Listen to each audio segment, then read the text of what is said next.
Dungeon Hunter. Chapters 121 to 140.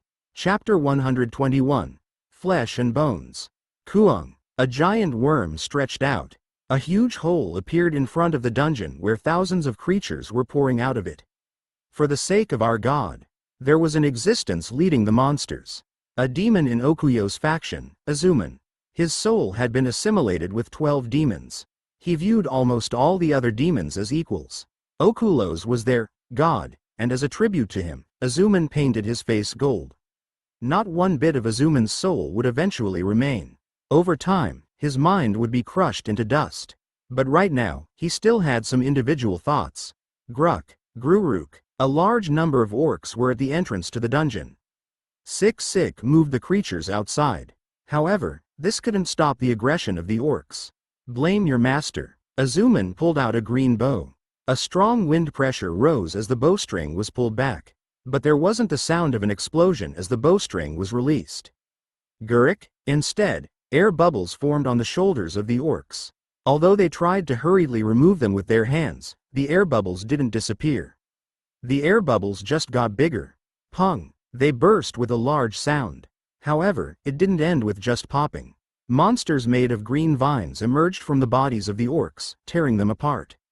Our god wants to rule this dungeon. Accept it quietly. Kiek. The green monsters bit at random. Soon thousands of creatures rushed inside.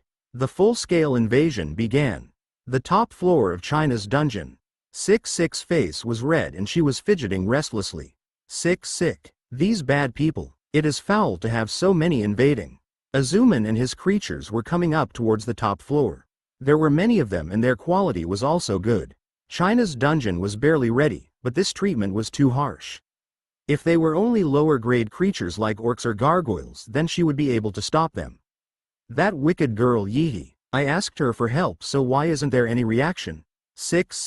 That bad girl. Sik was afraid. She had completed a dual contract. If the dungeon core was broken, then she would vanish. She would disappear without leaving even a piece of her soul behind. Therefore she had to give up her pride to ask for help, but Yihi didn't answer her. The enemy was advancing too fast. Despite the defense, at this rate the creatures would reach the top floor in less than an hour. Sik, sniffle. Tears and a runny nose occurred thanks to her fear. In fact, Sik was very timid.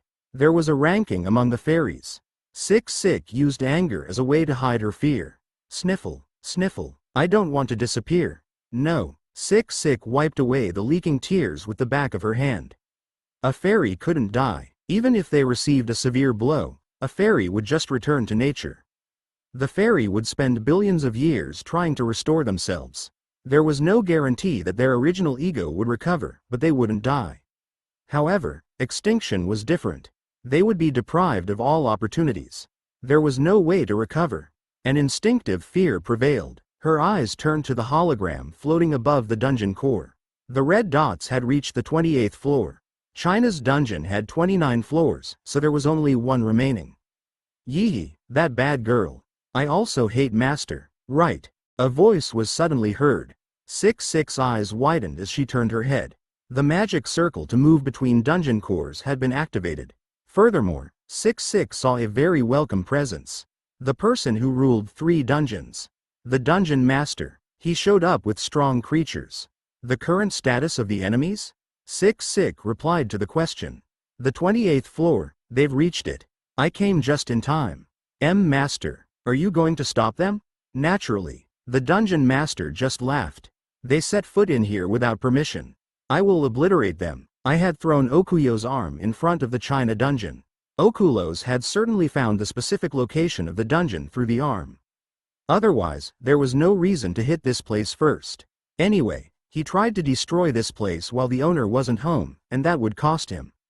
Coming to China, he mistakenly thought it was my headquarters. His strategy was planned around a mistake. A demon and 2,000 creatures. This was enough to take over an empty house. Azuman. No, should I call you Okulos? He is my god. I am Azuman, a faithful follower. I faced Azuman and his creatures near the entrance to the 29th floor. The numbers on Azuman's side were overwhelming. However, my side was superior in terms of quality. It seems like the assimilation hasn't been completed. There wasn't a lot known about assimilation. But there was no focus in Azuman's eyes. He gave off the feeling that he was looking elsewhere. Okulos and the other demons. All of them were looking at the current situation as well.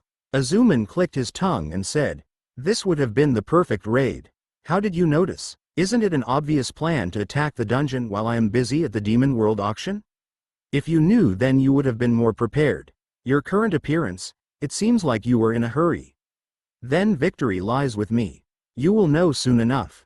I started laughing. Those who were weak commonly exaggerated in front of their enemies. For those with true power, having fewer numbers wouldn't be a problem. More than anything, trying to catch me by surprise wasn't a success. Randolph Brigzeal, you can't join the ranks of evolution. Our God does not want you.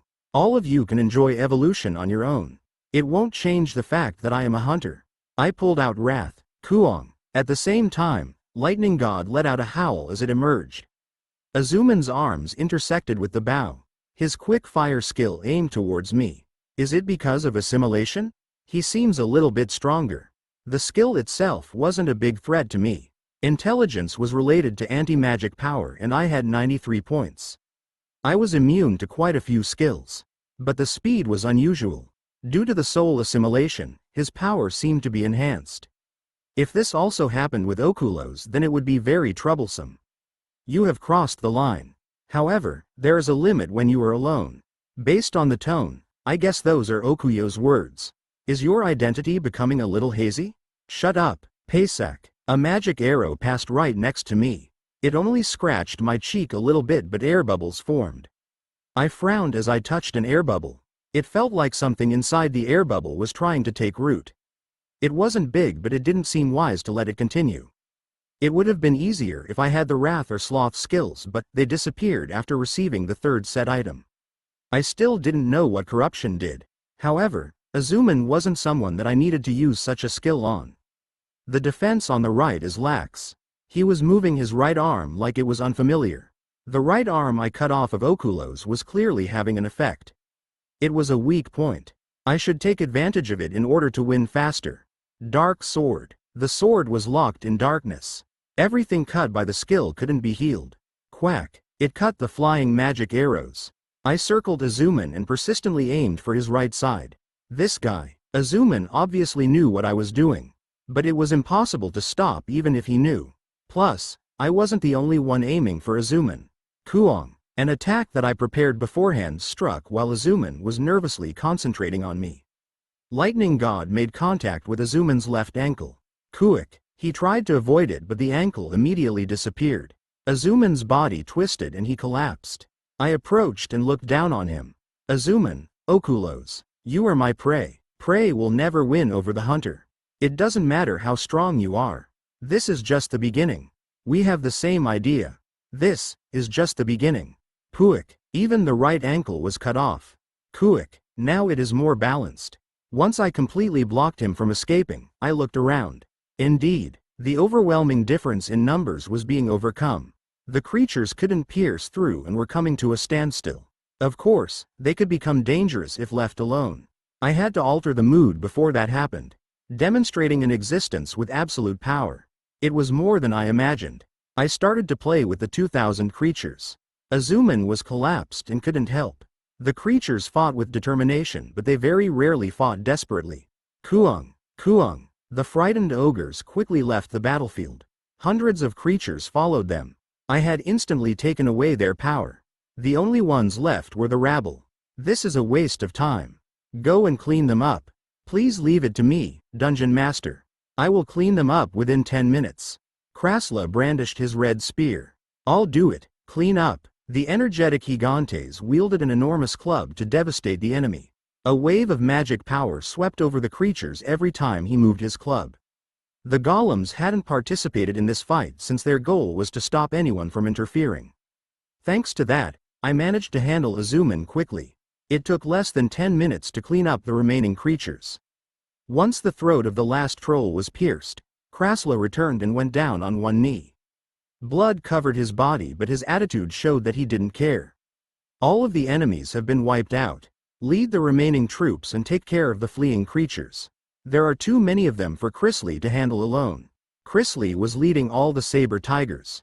It was a slightly hard task, so the group also consisted of white and black. We will move immediately. Krasla, Gigantes, the Lich, the golems and the remaining creatures headed downstairs. Soon there was only corpses around me. There is one living. I made a correction. It wasn't only corpses. Azuman, who had his ankles cut off, was still knocked out on the ground. He was severely bleeding. He had been left bleeding for 10 minutes.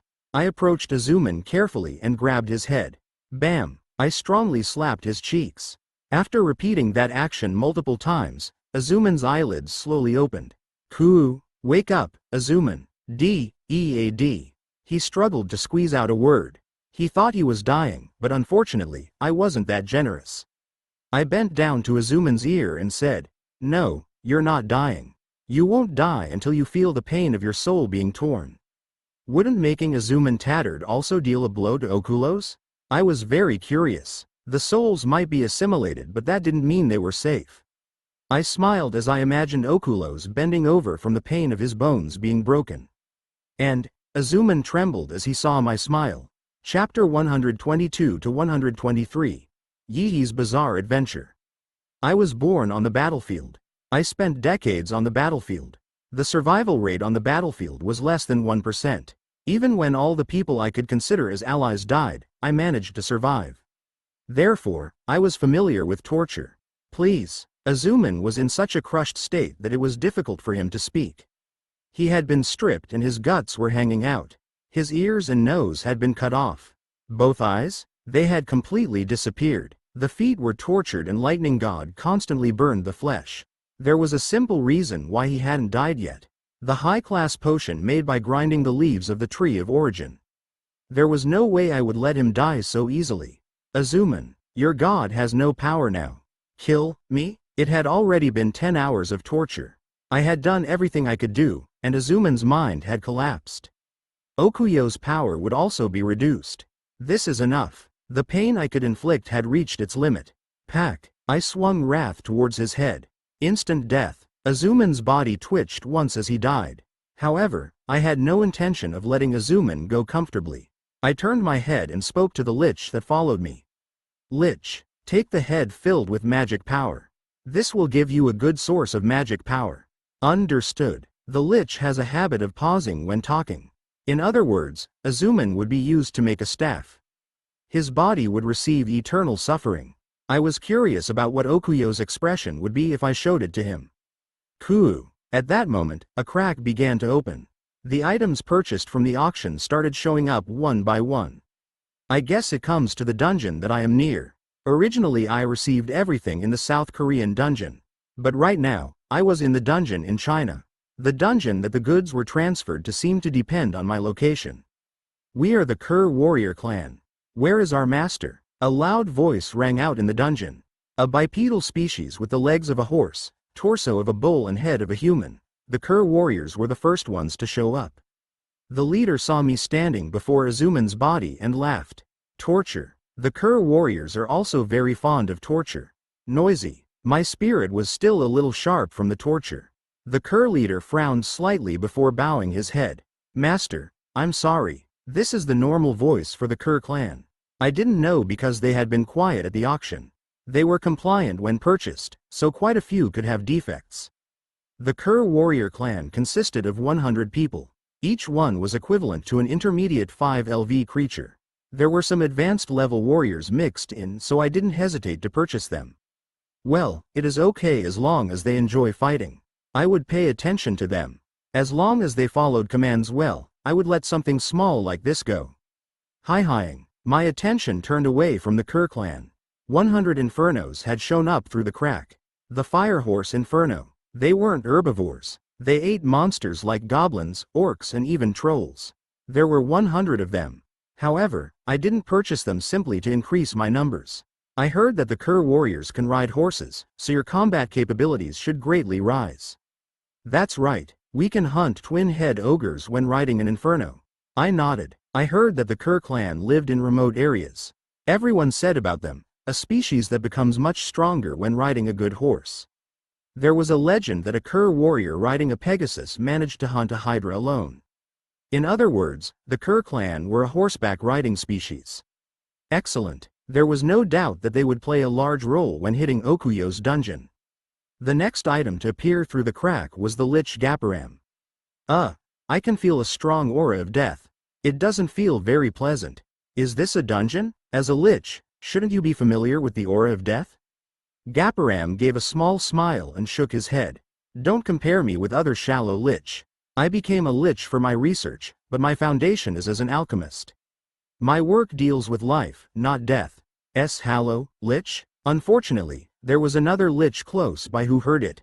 The lich couldn't accept such derogatory words. Gaparam just continued. I take back the word shallow. I meant to say a rotten lich. Do you want to die? Fighting is for savages. Master, give me permission. The lich looked at me. He didn't want to fight in my presence, so he asked for my permission first. I don't allow it. The lich gave a low bow. I said to Gaparam, don't cause problems in my dungeons. Do you understand? I know. I will put up with it for the research. It was a vague tone of voice that felt slightly disrespectful. But I wasn't bothered by the tone. I am greatly looking forward to the results of your research. Thank you. To be honest, paying 500,000 points for me shows that you recognize the worth of my research. I have become more motivated. You won't regret this, I assure you. I will create the strongest homunculus and help Master become the devil. That is reassuring. So I wanted to say this. As I said at the auction, I need a workshop. Gaparam trailed off. Did he need 2 million points?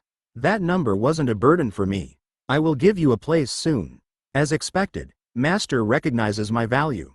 Gaparam whistled happily. At first glance, he didn't look like a lich. Leather and internal organs were attached to create a human face. It showed a great and versatile talent. The crack opened once again. The Naga Queen, Dwarf King and 5 Krakens subsequently emerged through the crack. Swick. SWIK. The Naga Queen's tail made a sound as she twisted around my body. It might seem like rude behavior, but I knew she was trying to learn my body odor, so I left her alone. The Naga Queen moved for approximately 20 seconds. Next, her tail and body lowered to the ground. A submissive posture. The Dwarf King bowed with a dour expression. He could be distinguished from the other dwarves by his blue beard. Apart from that, there wasn't much difference. The 5 Krakens didn't show any movements. Maybe it was because there was no water. But that alone was enough. My first thought when seeing the Krakens was, big. The smallest Kraken I had seen was at least 60 meters large. I now had 5 of them. The top floor of the dungeon was high and wide, but it seemed full. They are invincible in the sea. There were very few existences that could win against the Kraken in the sea. Even a dragon wouldn't easily touch a Kraken in the sea. I could rest assured about the defense if I placed them in a sea terrain. Swa. The crack fluctuated even further. Now, the last one. My lips curled up at the thought. Mago. A high-level creature greater than the Griffin and Gigantes. Mago's eyes watched me. All the auction items were moved to the dungeon in China, so I would use it as a base to advance. All my preparations to attack Okulos was finished. Chrisley had brought all the major creatures over. I was prepared to move straight away after receiving the auction items. Master. Yihi really doesn't deserve this. The Fairy Knight's sword. Yihi is still not qualified for it. Yihi was here as well. Yihi didn't like sick, but I needed to give her the Fairy Knight's sword. In your case, it is sufficient. Yihi had been upgraded to an origin fairy. She was qualified for it.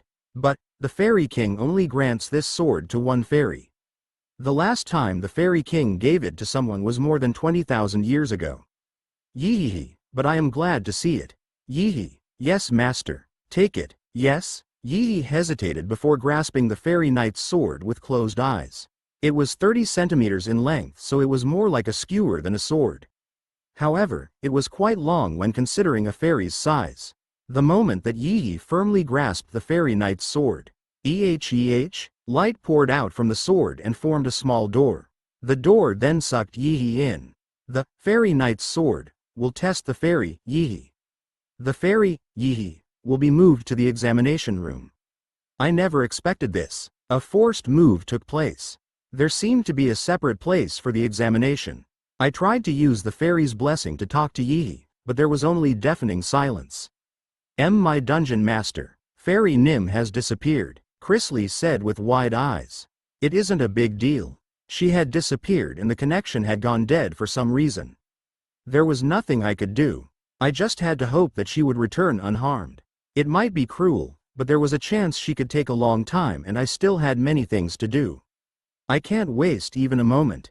I didn't know Okuyo's true intentions.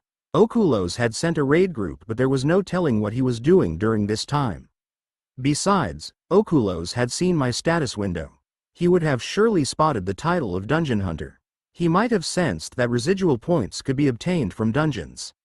In order to alleviate my anxiety, I needed to move quickly against Okulos. Krasla, take it, thank you. Intense curiosity was in Krasla's eyes as I passed him the dragon armor. Tashmal was given firm conviction and Chrisley the twins' mental rapport. The twins' mental rapport would be used with the Dark Elves Roy and Rose. Yi, this is an opportunity to show your abilities. A creativity that no one could imagine. If Yi possessed the strength then she would pass the test. Although I was still nervous, there was nothing I could do now. Yi held the fairy knight's sword and looked around. A pink world, a sunny valley flowing with sweet honey and all types of cookies.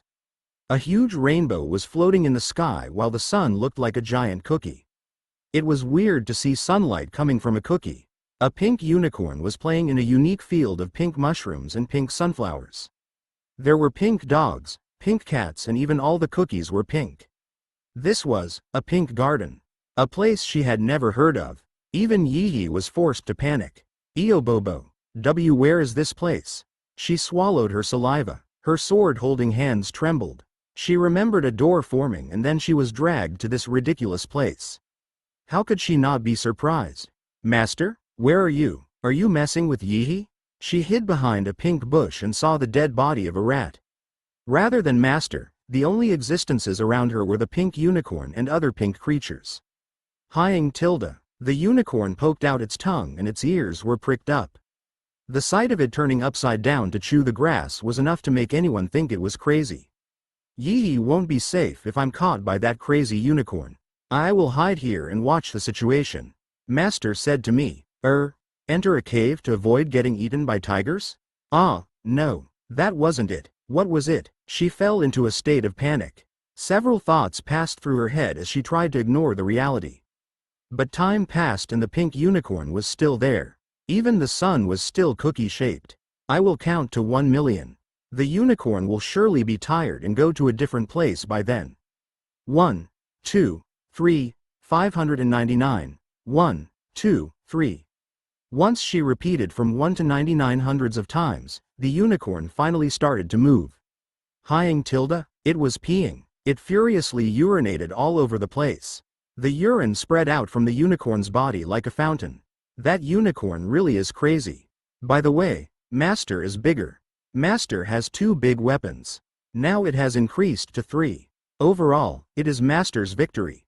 Yi clapped as she compared the protruding parts. Yi showed strong interest in anything related to Master. However, that fun only lasted a short time.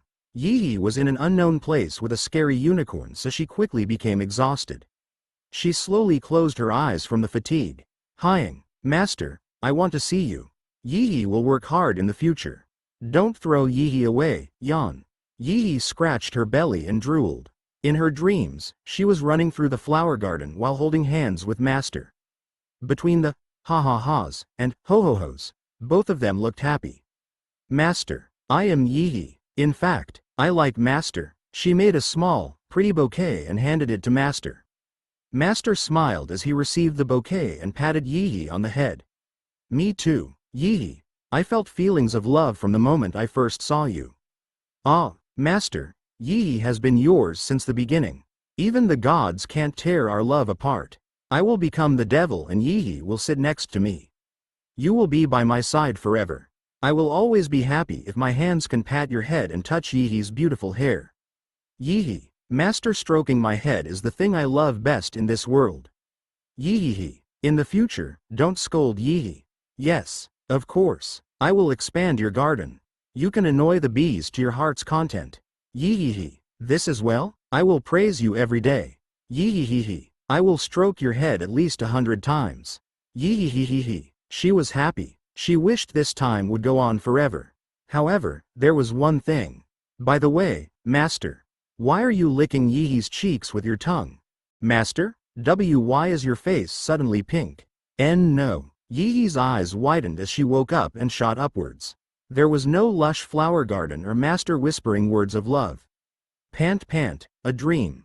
It is lucky. Master's face didn't turn pink. She was so surprised that sweat was flowing down her face. She wiped off the sweat with the back of her hand. What? Why is it so sticky? However, the liquid she wiped away wasn't sweat. She frowned as she thought about it. Huang. In the next moment, she felt something breathing next to her. At the same time, something licked Yee's cheek. Yee turned to take a look and froze. Hyang tilde. The pink unicorn had poked out its tongue and was wildly waving its head. Hyang tilde. Head bang. The unicorn's head moved from side to side, up and down without stopping.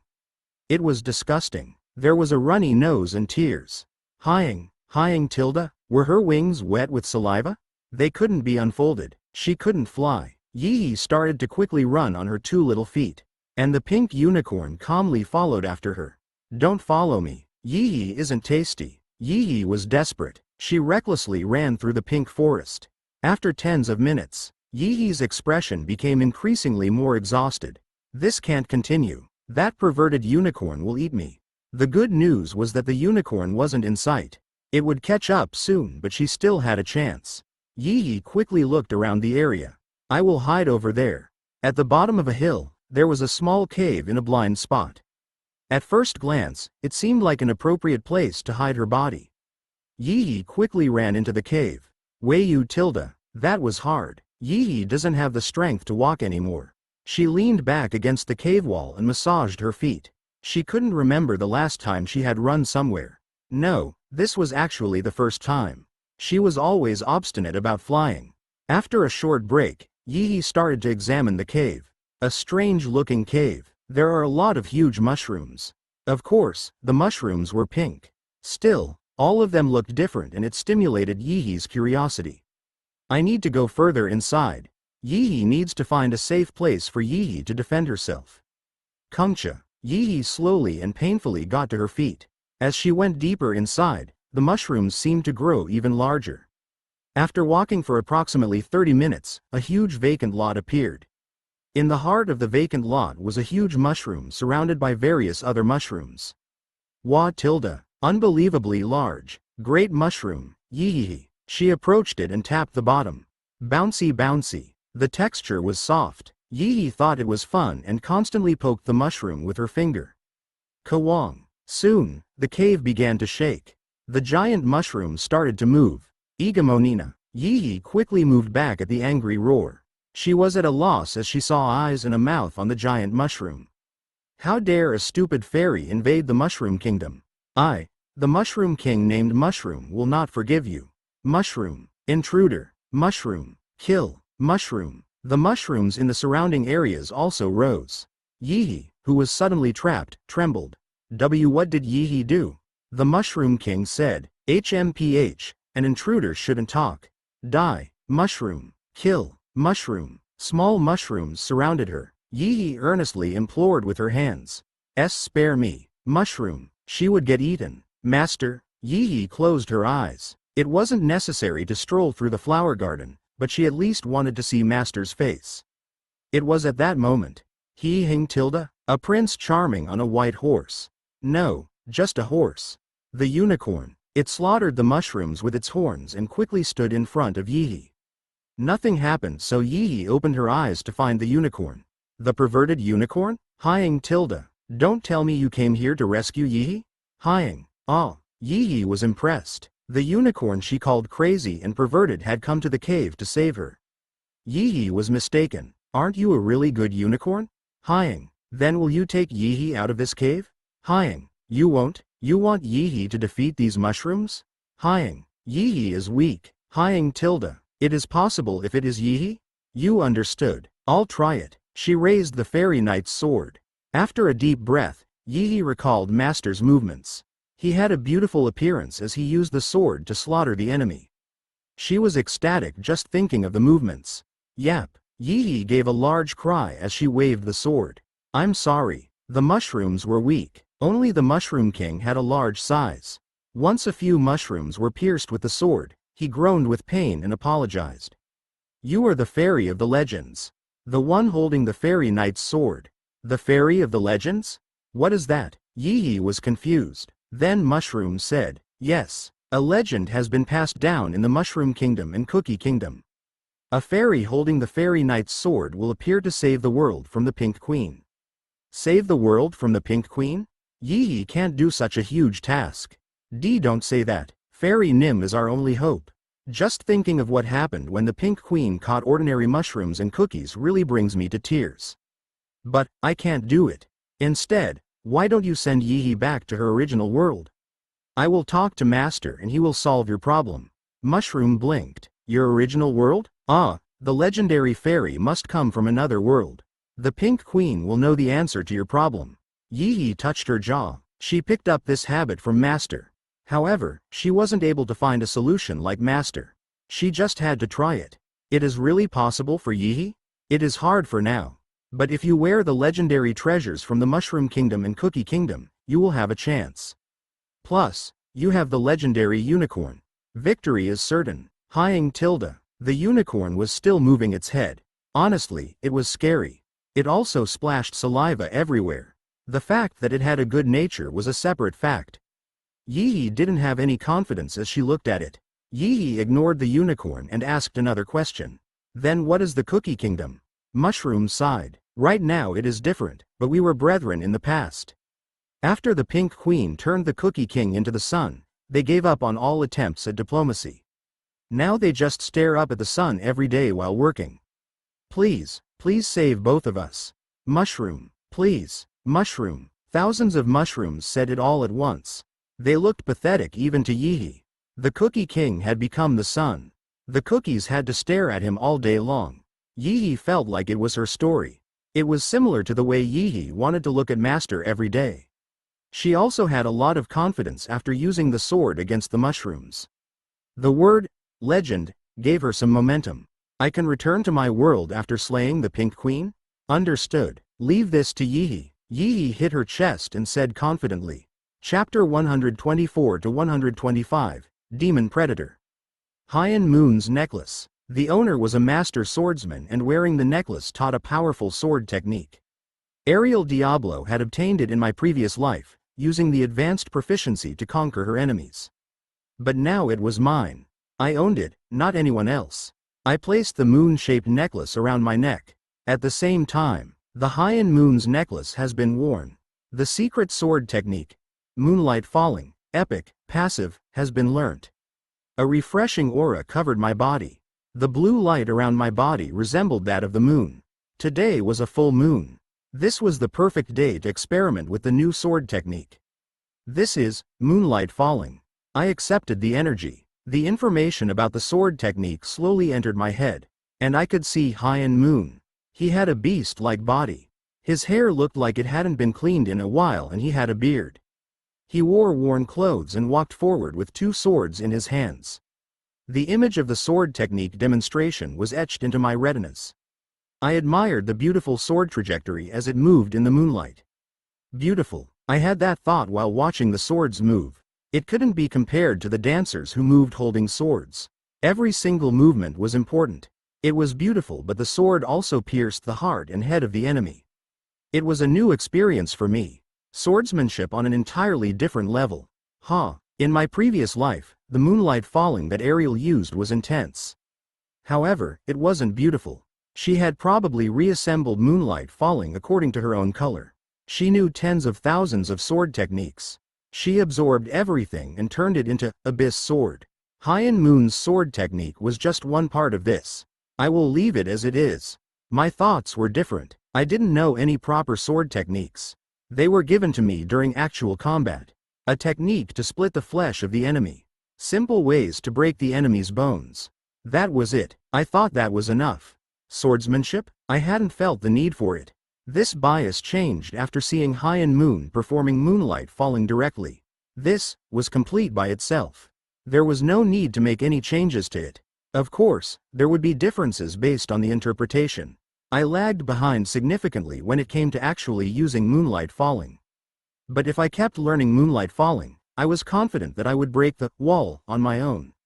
In fact, my swordsmanship had been stagnant for more than 10 years.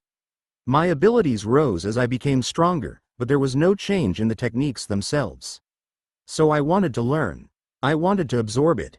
Ariel reassembled it, but I didn't want to destroy the purity of the original owner, despite my lacking skills.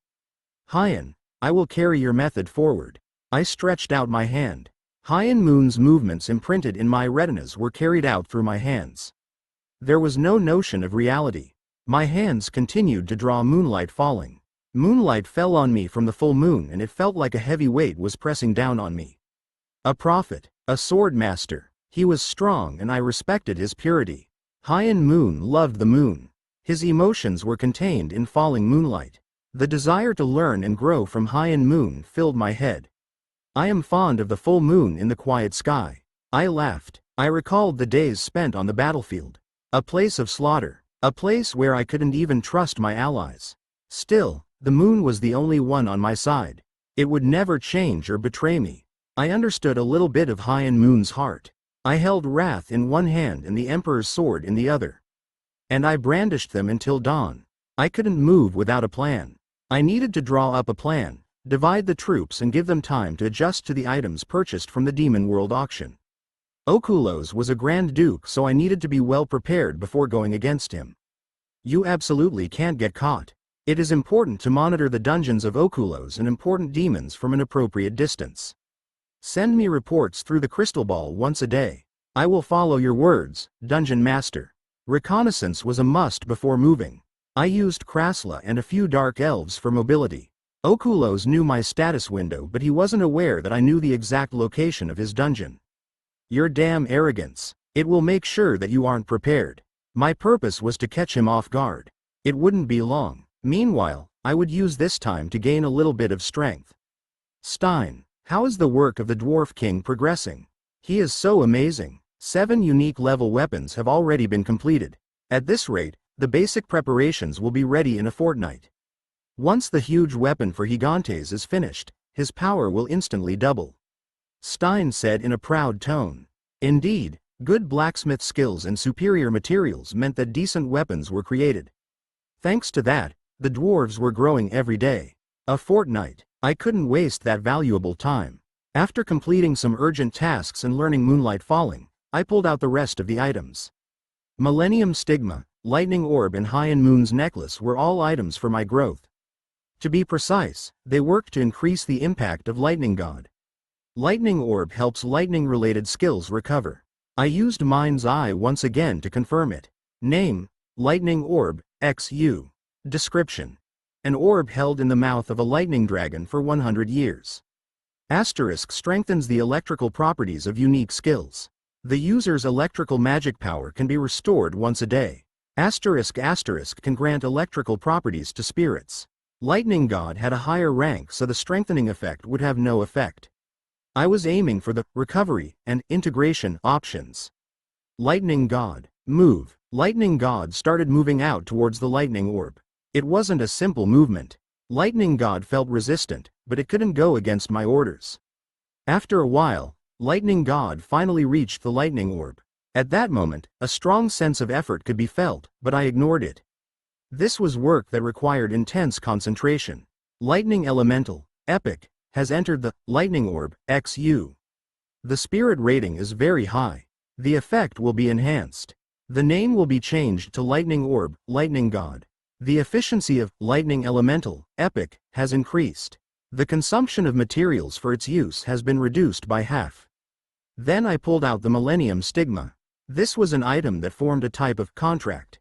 After connecting Lightning Orb and Lightning God, the duration that I could use it for had increased. Do humans call something like this a trick? My eyebrows furrowed. Some people might call it a trick. No, it isn't. It was finding a method and taking advantage of it. I grabbed onto the chance. Once I confirmed that Lightning God had completed the change, I placed the seal around my heart. Millennium Stigma has been activated. Lightning Orb, Lightning God, and the heart of the Hell Monarch have been linked. Lightning God will always manifest in the future. When the skill is not in use, it is possible to use 1/10 of the spirit's power. Millennium Stigma has been destroyed after being used. The stigma was a one-time item. However, the effect was enough. After a while, a small fist-sized dragon made of lightning appeared out of the lightning orb. Lightning God. It was surprised by the sudden situation and quickly looked around. The strength is reduced to 1/10, but it is active 24 hours a day. I can also recover the strength when the skill is used. Lightning God would automatically keep protecting me. Originally, Lightning God couldn't voluntarily exit my body. But thanks to Lightning Orb and Millennium Stigma, it could now manifest for 24 hours a day. The small Lightning God moved around my head. It was in a good mood after gaining its freedom. It couldn't be underestimated just because it was the size of a fist. It only had 1/10 of the power, but an advanced creature would still be in danger from one hit. I look forward to it. Lightning God flew faster. Now it is time for the box. It was the last item left from those he purchased at the Demon World auction. The unknown box was waiting for its turn. The box was shaped like a coffin. Chrisley stood in front of it and asked, "My dungeon master, you want me to open this box?" "That's right. The item that comes out will belong to you. I will open it. Please step aside." Chrisley was worried since she didn't know what would come out. However, I shook my head. "It is okay. I will be safe here. I understand." Then, Chrisley took a deep breath and moved. She carefully lifted the lid of the box. A loud sound. It was like someone was roaring. At the same time, a violet light poured from the box. "My dungeon master. This," Chrisley said with perplexed eyes. "Indeed, it turned out like this." I slightly nodded as I checked the result. The preparations were over. The only thing left was to move there. "My dungeon master. Fairy Nim hasn't appeared yet." "I know, but I can't delay it any longer," I said to Chrisley before turning around. All the creatures except those left behind to defend the dungeon were gathered behind me. There were 4,000 intermediate and 100 advanced creatures. There were also 3 high-class creatures. Tashmal was recovering her strength and easily reached the rank of a high-class creature. If I included her, then it would be 4 high-class creatures. It was at a scale that no demon could match. Sweeping away one dungeon would be a cinch. This was 80% of the power that I had gathered in 3 years. In particular, I had considerable expectations for the Kerr clan warriors. They were riding the infernos and carrying weapons created by the Dwarf King. Plus, the clan warriors became stronger when they were together. War. The Kerr warriors also like war. Their voices rang in my ears. War. I would use the momentum of their shouts. The enemy is Grand Duke Okulos. If we delay any longer, then it will become disadvantageous. Lightning fast. Exit quickly after hitting him in the neck. If we miss this opportunity, then it will become more difficult. We have to kill Okulos at all cost. In addition, if he crosses another line, I need to pull out his roots before he becomes more annoying. Krasla had sent me some amazing facts while he was scouting. It was the reason why I was busy in many ways. I wasn't the only target, and Okulos had attacked other dungeons simultaneously. 2 demons from other factions had been dragged inside Okuyo's dungeon. Krasla placed himself at risk and entered the dungeon. And he confirmed that Okulos was a demon predator. It was different from insanity. I was utterly disgusted by the actions described to me. A predator of his own kin. He broke another taboo. Demon predator. That was Okuyo's new title. His soul seems to have gone out of balance because of the assimilation. The original Okulos maintained a moderate position. He didn't do anything extraordinary. Now he had transformed into a dramatic character thanks to the soul assimilation. It was impossible to assimilate other demons without the soul being harmed. It will be a hassle if he grows like me, and I don't know what he will become capable of over time. I could get extra stat points by controlling dungeons and hunting demons.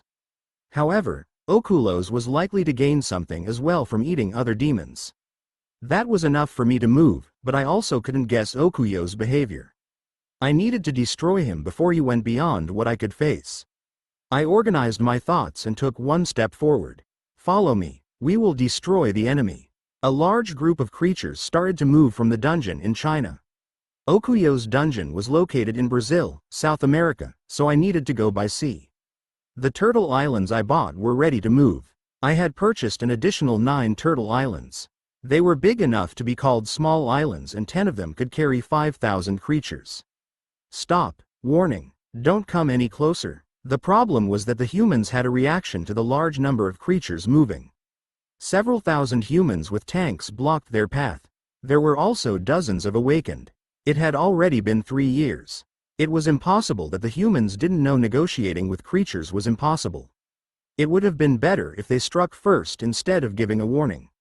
The creatures were only stimulated by the loud noise. The faces of the humans were filled with tension. It seemed like they wouldn't get out of the way. It was apparent from their attitude and the fact that this place wasn't far from an city. Annoying military. I clicked my tongue. Still, I needed to take care of them if I wanted to pass. This was a Pandora's box that they shouldn't have opened. I had brought thousands of creatures. Their fate was to be brutally trampled on. But if they were trying to buy time to evacuate the buildings, I could waste some time here. I would use the Kerr clan warriors to sweep them away. Master, we will show the strength of the Kerr clan. I'll leave it to you.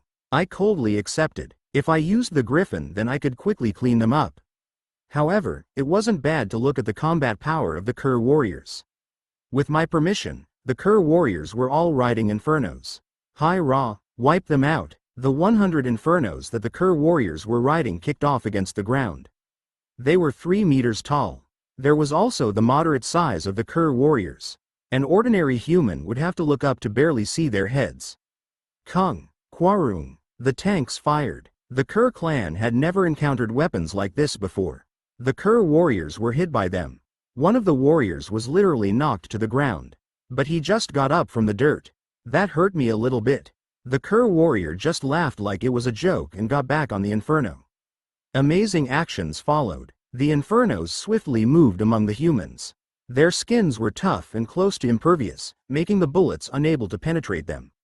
Even the flames emitted from an inferno were fatal for humans. The humans couldn't extinguish the hellfire. This weapon is very good. As expected from weapons made by the Dwarf King. The weapons he made from the roots of the Tree of Origin had a unique rating and were extremely sharp. The Kerr warriors could even slice through a tank. The humans were wiped out in 20 minutes. It was a long time, but that was due to the brutality of the Kerr clan. Despite the person being dead, they would keep slicing the body again and again. Master, slaughter is fun. Yes, I can see. I nodded. The Kerr clan received no damage.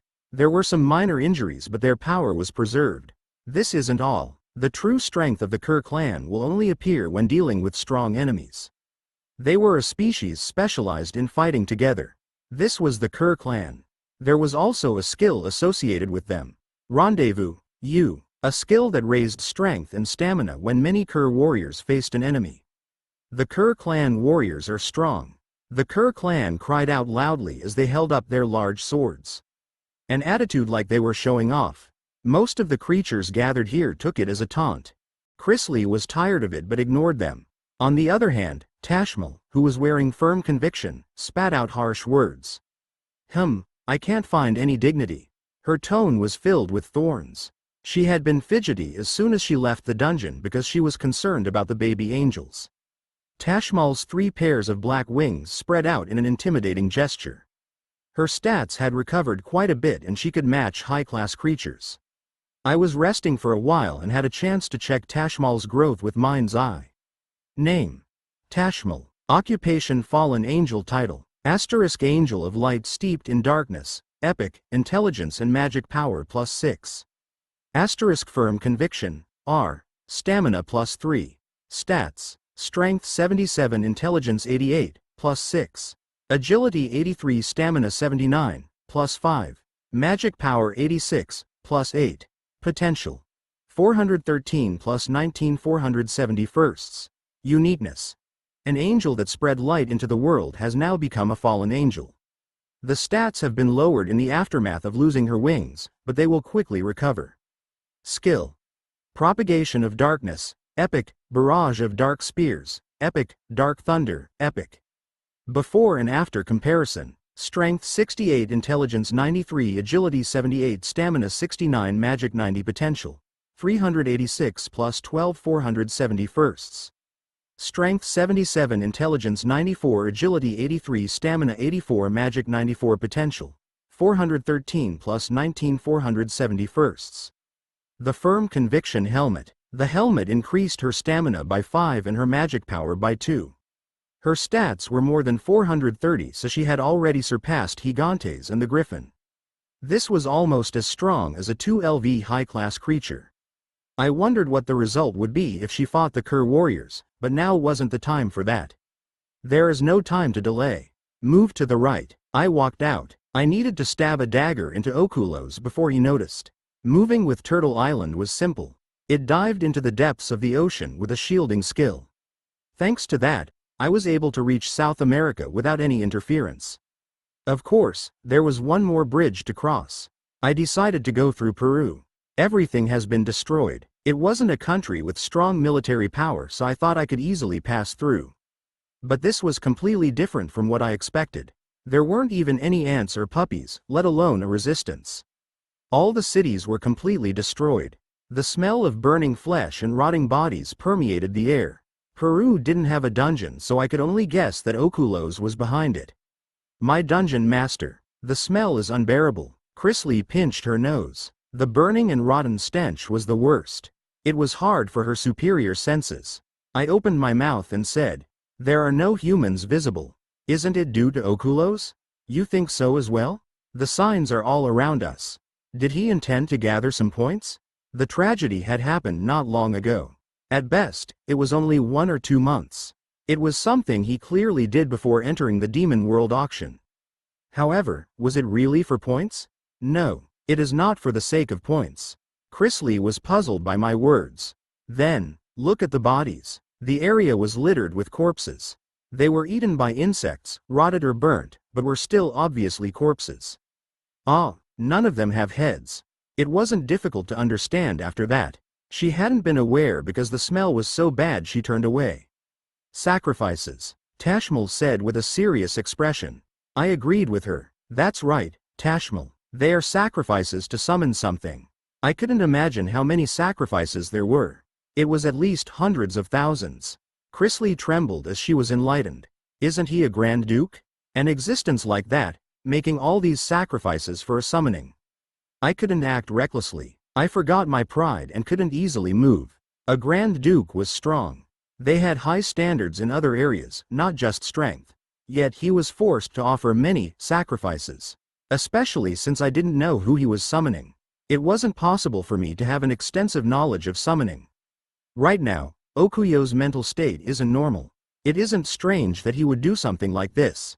This is really insane. Chrisley concluded with disgust. Soul assimilation. Kin predator. A summoning ritual. Judging by the scale of the ritual, it won't be easy. But I also couldn't stay put. A Grand Duke was a presence that I couldn't leave alone.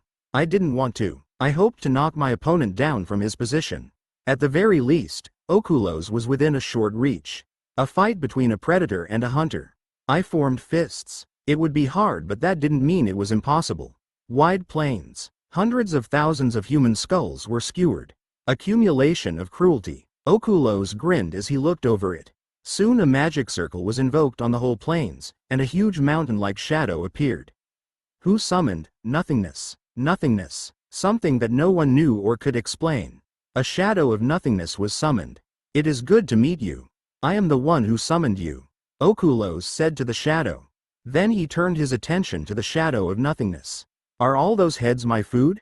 That's right. Feel free to eat. I am not satisfied, but I won't refuse this big portion.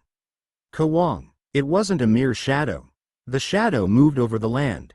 The shadow swallowed up the entire plains. In the blink of an eye, all the heads instantly disappeared. Hoo. Okuyo's smile widened. The ritual sacrifices had been completed. The existence that no one knew about was now in his hands.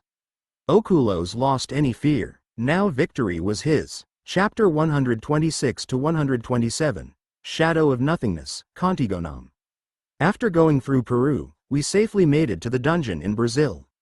It was just as horrible as Peru. Dungeon Master. Krasla have come to greet you." Krasla and several dark elves approached. They had covered themselves in dirt and straw to monitor Okuyo's dungeon. "Are there any noticeable movements?" Krasla briefly hesitated at the question before replying. It was only for a fraction of a second, but there was a huge surge of magic power inside the dungeon. It disappeared instantly, so I thought I was mistaken. At the same time, the movements of the creatures reduced. It clearly had a negative impact on the creatures in the dungeon. My eyebrows rose. The summoning was successful. I had no clue at all about what was summoned. And without any hints, I was bound to feel some fear. Despite the information from my previous life, I was now moving in complete ignorance. Good job. However, I didn't hold back on my praise. Krasla and the Dark Elves had suffered without sleeping for the last fortnight. Thank you. I ignored their bows and took out Wrath and the Emperor's sword. The dungeon was close enough for them to notice me. If Okulos felt danger, then it was highly likely that the creatures and demons would start moving. I was already committed to destroying the enemy. I had a clear goal and objectives. There was nothing else to say. Krasla and Tashmal, all the preparations were finished. Yes, words weren't necessary. The only thing left was speed. Let's go. I ran towards the dungeon. Giant ants emerged from the ground. They were the lowest grade, war ants. They weren't anything to worry about on their own, but hundreds of thousands gathered together were a lot stronger. It was normal to be careful, even if they were lower grade creatures. But I needed to act quickly. Someone might have ordered them to buy some time. Rushing so recklessly, it was different from the creature's normal behavior. Griffin. Keek. Despite suffering a serious injury against infinite flesh, the griffin had completely recovered.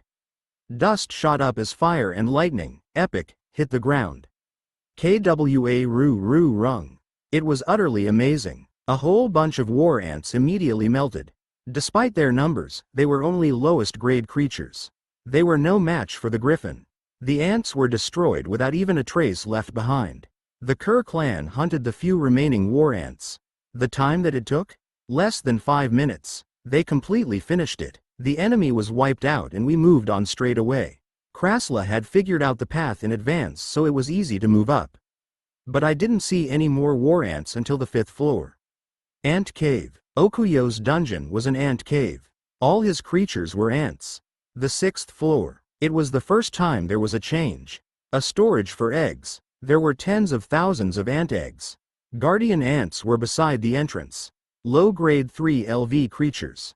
They were larger than normal war ants and had much sharper mandibles. Their speed and power couldn't be ignored.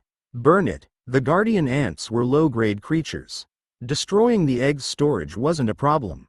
The dungeon was wider than it seemed, so even using the griffin's fire and lightning skill would take a long time. However, I also had 3 fire golems. In this situation, there was no need to keep them back from burning the eggs' storage. The fire golems ignored the guardian ants, despite the assault from the sharp mandibles.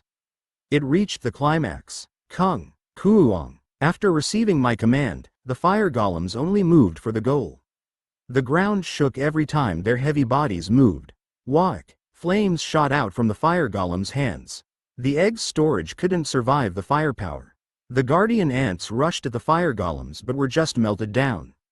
It was impossible for them to attack.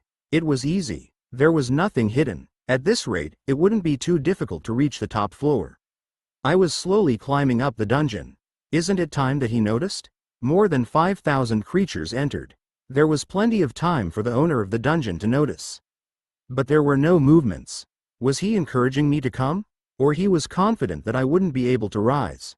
Whatever the reason, I couldn't relax. I couldn't know the truth about Okulos, but that wasn't necessarily bad for me. The 11th floor. Intermediate level creatures emerged. The gigantic ants were intermediate 3 LV creatures. Their whole body was covered with specific, hard materials that looked like armor, making the ants quite tricky. Furthermore, they spat out chemical ingredients from their mouth like human machine guns. Quang, quang. There was a loud sound. Over 100 gigantic ants were heading towards the entrance. The advanced golem's forward movement was stopped. The chemicals emitted by the gigantic ants were damaging to them. There would be an explosion from the chemicals and it would penetrate towards the nervous system. The flame-resistant griffin also moved forward. Its skill was used efficiently. The only problem was that the griffin couldn't discharge it that often. Naga Queen, Swayak. With the tail of a snake and the upper body of a beautiful woman, she was a strong powerhouse among the advanced 5LV creatures. The Naga Queen moved along the walls and floors quickly. Her sharp teeth and potent poison melted away the armor of the gigantic ants. Ha! The Naga Queen breathed out purple smoke towards the gigantic ants in front of her. The fog spread out. It was the skill, Poison Spray, XU. The purple fog touched the gigantic ants and melted them down. Their solid armor and powerful weapons were useless in front of the Naga Queen. This battle also reached its climax. Now I just need to hunt the queen. I had encountered war ants, guardian ants and gigantic ants. Their presence meant there would be a queen ant. As I approached the end of the ant cave, Okuyo's preparations were like what I expected. Ant Queen. An ant the size of a golem screamed. Ki! The strident sound echoed. The queen ant was in a miserable state. All her legs were mutilated and her body was covered with mysterious wounds. Gerwong. White roared from his position on top of the queen ant's torso. It was a roar of victory. The end of combat was announced by White biting the neck of the ant queen. Despite the dozens of saber tigers that died, this was a great success. The queen ant can be left to die. My points will be wasted if I don't move. There were no traces of Okuyo's movements. I couldn't tell that a magic circle had been carved. Immediately after the magic circle was activated, there was a surge of magic power intense enough for ordinary humans to feel it.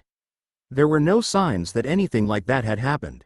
Even if Okulos wasn't here, the fairy should have come out to reject me. It was like he just placed a number of creatures to resist. The damage is small. At most, there were 200 intermediate creatures. The real bonus will be cutting that guy's head off. I turned and looked at Chrisley. Have you received contact from the other dark elves? No, my dungeon master. That means the other demons aren't moving. I wasn't only watching Okulos. Dark elves were sent to the dungeons of other demons in his faction. I gave them crystal balls so they could report back. There was no contact, so that meant the demons weren't moving. Therefore, I only needed to pay attention to Okulos. Then, movement. There was movement while I was speaking. Weak. A rough wind blew. Ki. The dying queen ant made frantic sounds. Then the body of the queen ant disappeared in the blink of an eye. There were no signs of it. There was only the wind blowing. This power. Tashmal's wings spread wide open and she activated the skill barrage of dark spears, epic. The spears rushed through the dungeon. Kwang. Kwarurung. Kwakwang. An explosion took place and I could finally see it. Shadow. A shadow. A very large shadow could be seen on the outer wall of the dungeon. Tashmal shouted loudly in dismay. Nothingness. Nothingness? I didn't know what it was but Tashmal seemed shocked. In addition, she was nervous about the shadow. Your presence shouldn't be here. Return. This isn't the place for you. Return? I'm not much different from the original natives of this place. It spoke in an annoyed, bass-like voice. However, Tashmal had a tough attitude. Nothingness can't be called a native. You're not a god. You are just an ungrateful presence that tried to eat God. It was difficult to follow the story. In the first place, I had no idea what nothingness was. This was the first time I had seen the overwhelming presence that was the shadow. It seemed to have existed for a long time.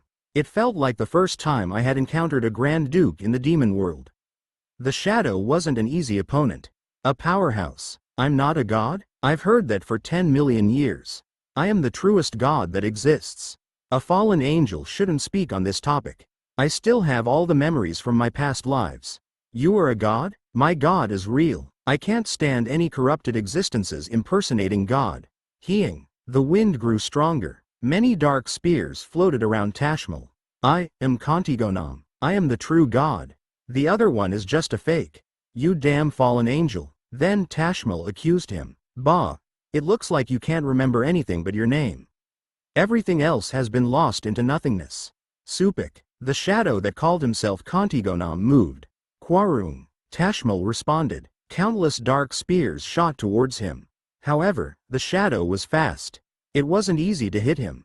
On the other hand, Tashmal was injured every time the shadow moved. Contigonam. I consider that name for a while. I had heard it somewhere before. Soon I received a small surprise as I searched through my memories. Contigonam was king of the Yetis. The king that no Yeti dared refer to by name. He was the ancestor of a cursed Yeti sold at the Demon World auction, and his name was also on a helmet in the achievements store. I never thought I would hear that name here. The form of the giant shadow looked similar to a Yeti. He must have died and become this. He was in a shadow state. It is certain. I needed to get rid of him in order to move forward. Mago. Whom? This time it was the 2LV high-class creature purchased at the Demon World auction. The one-eyed Mago came forward. Mago regarded the shadow slowly. She had wise eyes that seemed to allow her to see right through the shadow. Fortunately, she is in a normal state. Due to the failed contract with the dark spirits, sometimes Mago would have seizures. They didn't know how to catch a high-class creature, so I was dealing with the result.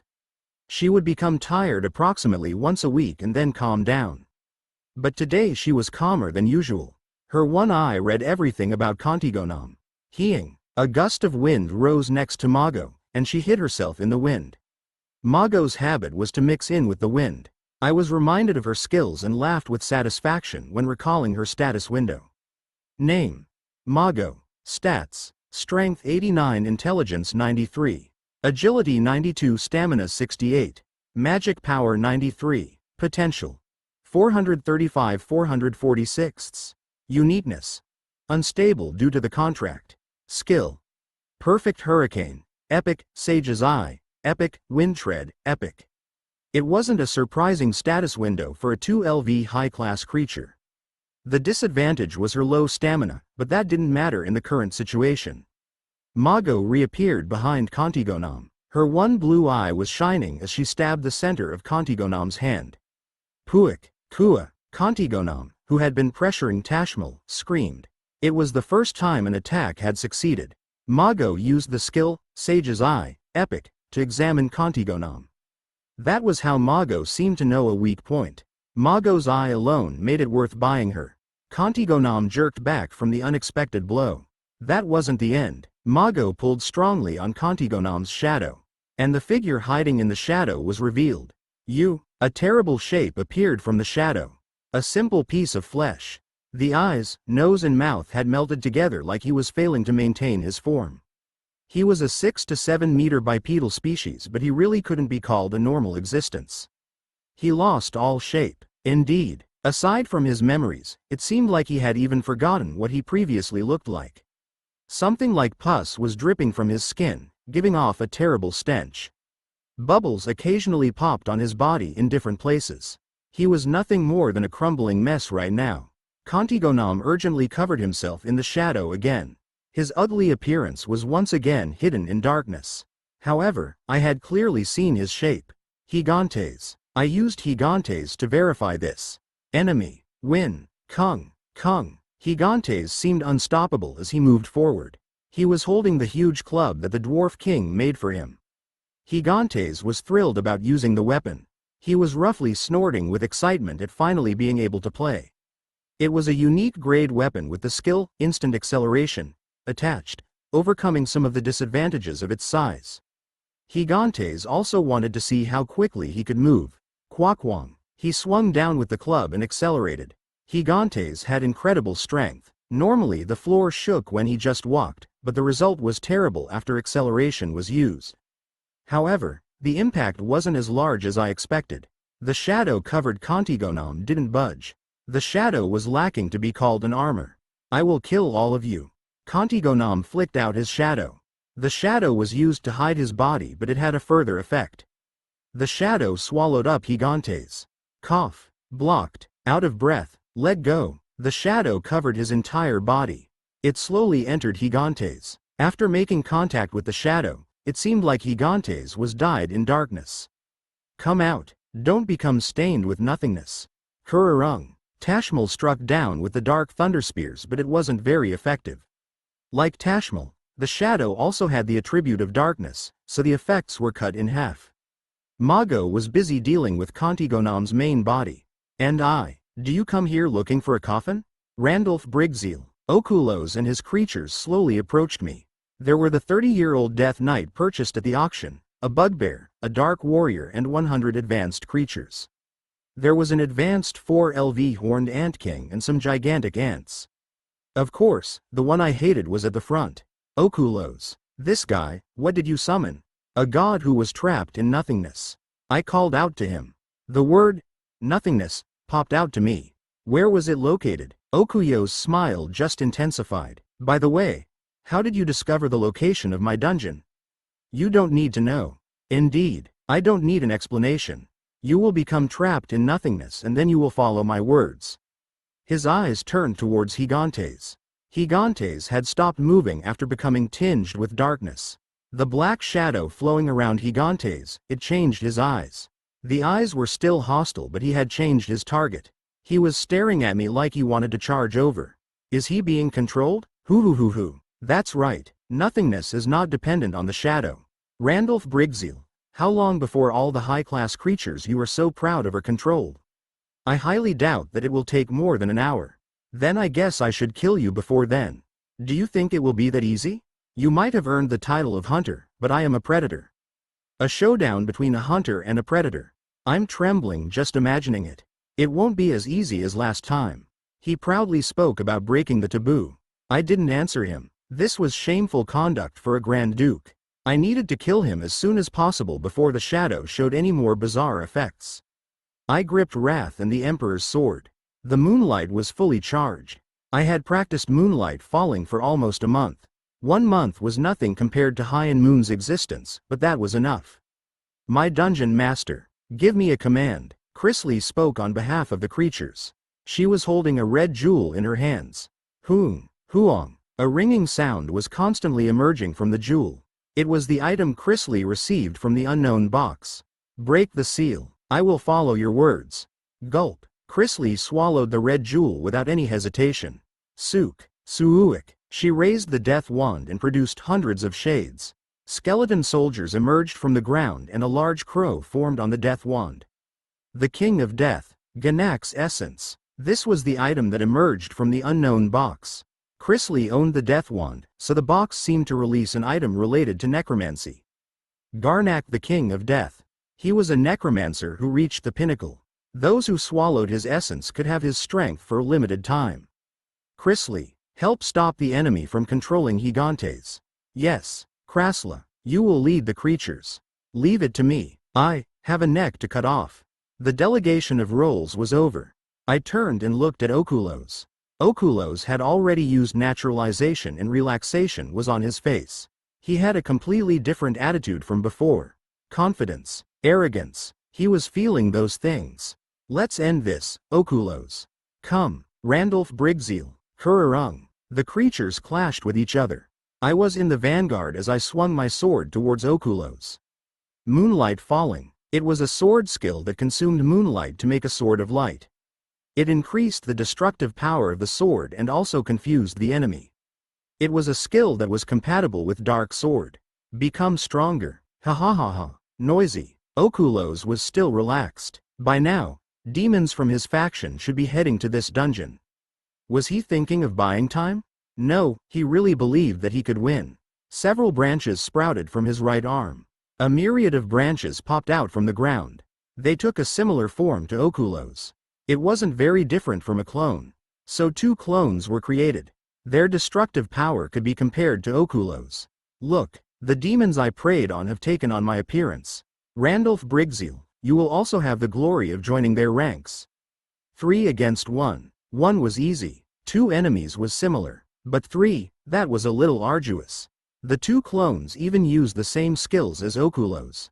It was no different from an infinite revival. The injuries inflicted by the Dark Sword didn't recover, but the naturalized Okulos could replace them with other parts. It wasn't the same for the clones. In short, I needed to handle the clones in order to increase the chances of winning. Lightning God. Although he had clones, I also had a powerful army. Gerwong. Lightning God manifested and attacked. The giant lightning dragon rushed towards Okulos. Meanwhile, I dealt with the clones. Quang. My sword struck a long stalk. It had been reinforced so the cut wasn't very deep. However, the whole area couldn't be strengthened. The Emperor's sword struck the side of a clone. Jiang. I had 2 swords but there were 2 clones. They both complemented each other and were pressuring me. If only I had the complete version of High and Moon's sword techniques. It would be easy. The practice time I had wasn't enough. More complex moves were required to kill the enemies. My job would be easier if High and Moon's swordsmanship was completely learnt. Right now, I didn't have enough power. It isn't easy. The situation was neck and neck. My creatures were a little bit ahead in that showdown. However, Okulos and Contigonam were huge variables. Tashmal was covered in wounds and Mago was busy trying to hold on. At least Chrysley was properly dealing with the shadow-stained Gigantes. If there was one more shadow-controlled creature, the situation was likely to reverse. Time. It was running out, but I couldn't finish this as fast as I wanted. There was another problem. The demons in Okuyo's faction were fast approaching. If they joined, then my odds would become close to zero. It can't be helped. I sighed and took a deep breath. I didn't want to use it, but it seemed like I had no choice. It was the skill I obtained when 3 of the 7 Sins set was gathered. It had absorbed the other skills, but I didn't know how to take advantage of it. The description was short and also had a warning attached. But this was the only way. I opened my mouth. Corruption. Chapter 128 to 129. Corruption. Are you sure you want to use corruption, Epic? This was the first time it had asked me again. However, my decision didn't change. I would use it. I slowly opened my mouth. This is the final warning. Corruption. Corruption. Kang. Okuyo's clone aimed for this gap. It became nervous at my shout. The demon, Randolph Brigzeal, has used the skill Corruption, Epic. You have temporarily gone beyond the protective limits of the system. The lock has been released. Until the effect of corruption ends, you can't use all the features of the system. Be careful. Demons outside the protection won't be free of surveillance from heaven. Be careful. Be care. The message windows continuously rose. There were many warning messages. There was no way of knowing what going beyond the protection of the system meant. However, I began to change as soon as corruption was used. It felt like something was breaking through a blockage. My body trembled. 2 horns appeared on my forehead and enormous wings popped out from my back. I grew fur like an animal and my nails became longer. My fair skin was stained black. Strange tattoos were carved on my body. They looked like glowing wounds. And infinity armor was transformed. A dark magic power. It was absorbed and changed the look of the armor. The armor and helmet changed so that they didn't cover the wings and horns. Usually a message window would appear now, but nothing rose. I am out of the system. I also couldn't check my status window. I realized that I was now out of the system. I looked around slowly. My presence alone overwhelmed everything around me. Okuyo's clone showed no more signs of attacking me. Even Contigonam and Mago were looking at me. I feel strange. That's right. It was really strange. I couldn't explain this feeling. The movement of the wings seemed natural. The changes didn't feel awkward at all. It was like I had found my true self. At the same time, I received a great enlightenment. This is a true demon. It was electrifying. Every demon had questioned it at least once. Why didn't demons have wings like angels? The demons looked too similar to humans. Sometimes demons would have horns like Ariel Diablo, but those were rare cases of blood and magic power mixing. So demons hated humans in particular. It was because their appearances were too similar. There were strict differences in power but not appearances. They didn't want to admit it. That's why the demons rejected everything to do with humans. They hated even looking at them. Now, I think I knew the answer. I was a true demon at the moment. The demons lost their horns and wings for some reason, becoming human-like in appearance. Due to corruption, I managed to remove those constraints. This corruption isn't corruption. Unlimited magic power. It was confidence that I could dominate everything. I was definitely not a fallen being. The original appearance of the demons? That is nonsense, Randolph Brigzeal. Okulos gritted his teeth. His relaxation had disappeared. There was infinite hatred in the eyes that looked at me. Why are you so excited? I don't care if you dismiss it as nonsense. I wasn't trying to convince him that this was real. Okulos couldn't accept it. He was staring at me with hate, but there was also envy mixed in. He knew. Thanks to naturalization, he instinctively knew that my current form was the origin of demons. He felt like he had been deprived. No matter his mental state, he was still a Grand Duke. He hadn't lost his pride as a demon. It was natural for him to think it was unfair and to become angry. You broke the taboo. Okulos, you are the one who broke the taboo, not me. That appearance. Alternatively, you are using some type of trick. Evolution? You have crossed the line and truly accomplished evolution. Okulos. He was hung up on evolution. I knew about it. Just a moment ago, I sensed Okuyo's true nature. This wasn't his real character. A need to change. Shortly after, he came up with the possibility of evolution and crossing the line. I developed so rapidly that it wasn't strange he mistook it for evolution. Soul assimilation, demon predator. Maybe, little by little, he realized he had gone down the wrong path. Therefore he summoned the shadow for answers. Things fell into place. How pathetic. My perception about Okulos changed. He was just a maniac. It wasn't insanity. There was no luck and he told a mocking story at the Demon World auction. But there was a misunderstanding. He struggled to find a source. It seemed to have transitioned into an ego trip. He started to crave evil and war. I had felt sympathetic because I still thought of his past self. Even though I didn't like the Grand Dukes, I still felt some respect towards them. In my previous life, he hadn't left a distinct impression. He obtained the first world tree. He showed no motivation and even seemed to neglect becoming the devil. I was the turning point in his attitude. Due to the potential I showed, Okulos took a completely different route from the one he took in my previous life. Okulos was correct to be suspicious about me. In my previous life, I had never shown this power. What is with those eyes? Put them away, or else I will take them by force. I will completely erase you from this world. Your journey is over, Okulos. It was a long journey.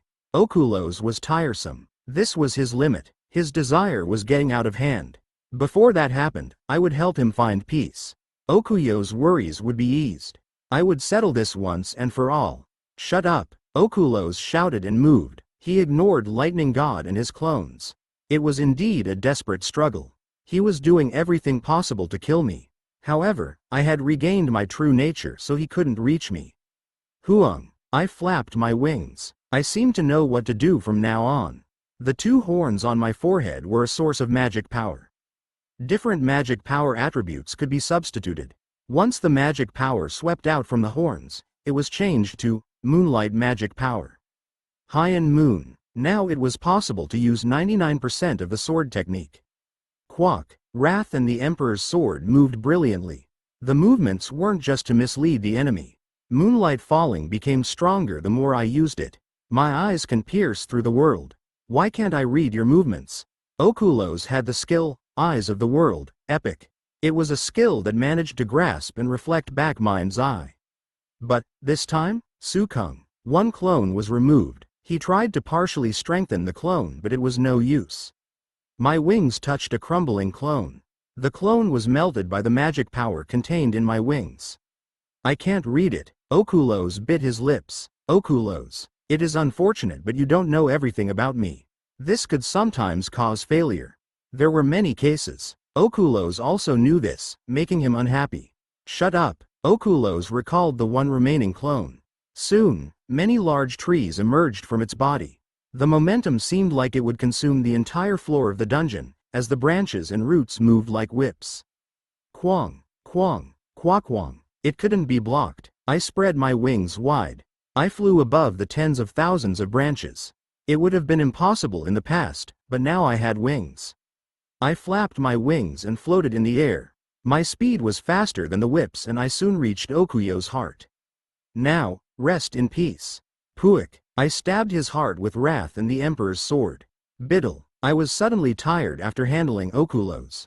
It was hard to keep my balance. Chrisley, who was blocking Gigantes, quickly rushed towards me. Talk. I stopped Chrisley's hands. Was this a side effect of corruption? I didn't trust anyone. I was even hostile towards Chrisley. It was an instinctive aversion. I felt like I was the only one who should exist. My dungeon master, are you okay? Chrisley asked in an anxious tone. I turned my head towards Contigonam. It wasn't the end after handling Okulos. I needed to take care of that guy to be successful. How about the movements of the other demons? It seems like they are almost here. Okuyo's death didn't stop them. The demons in Okuyo's faction. I thought they would stop once he died. It seemed like they were performing his last command, or there were other reasons. This was dangerous. I didn't know if I could be controlled, but a vast majority of the creatures here could be victims. They were the foundation of my strength. I had worked hard to build them up in the past 3 years.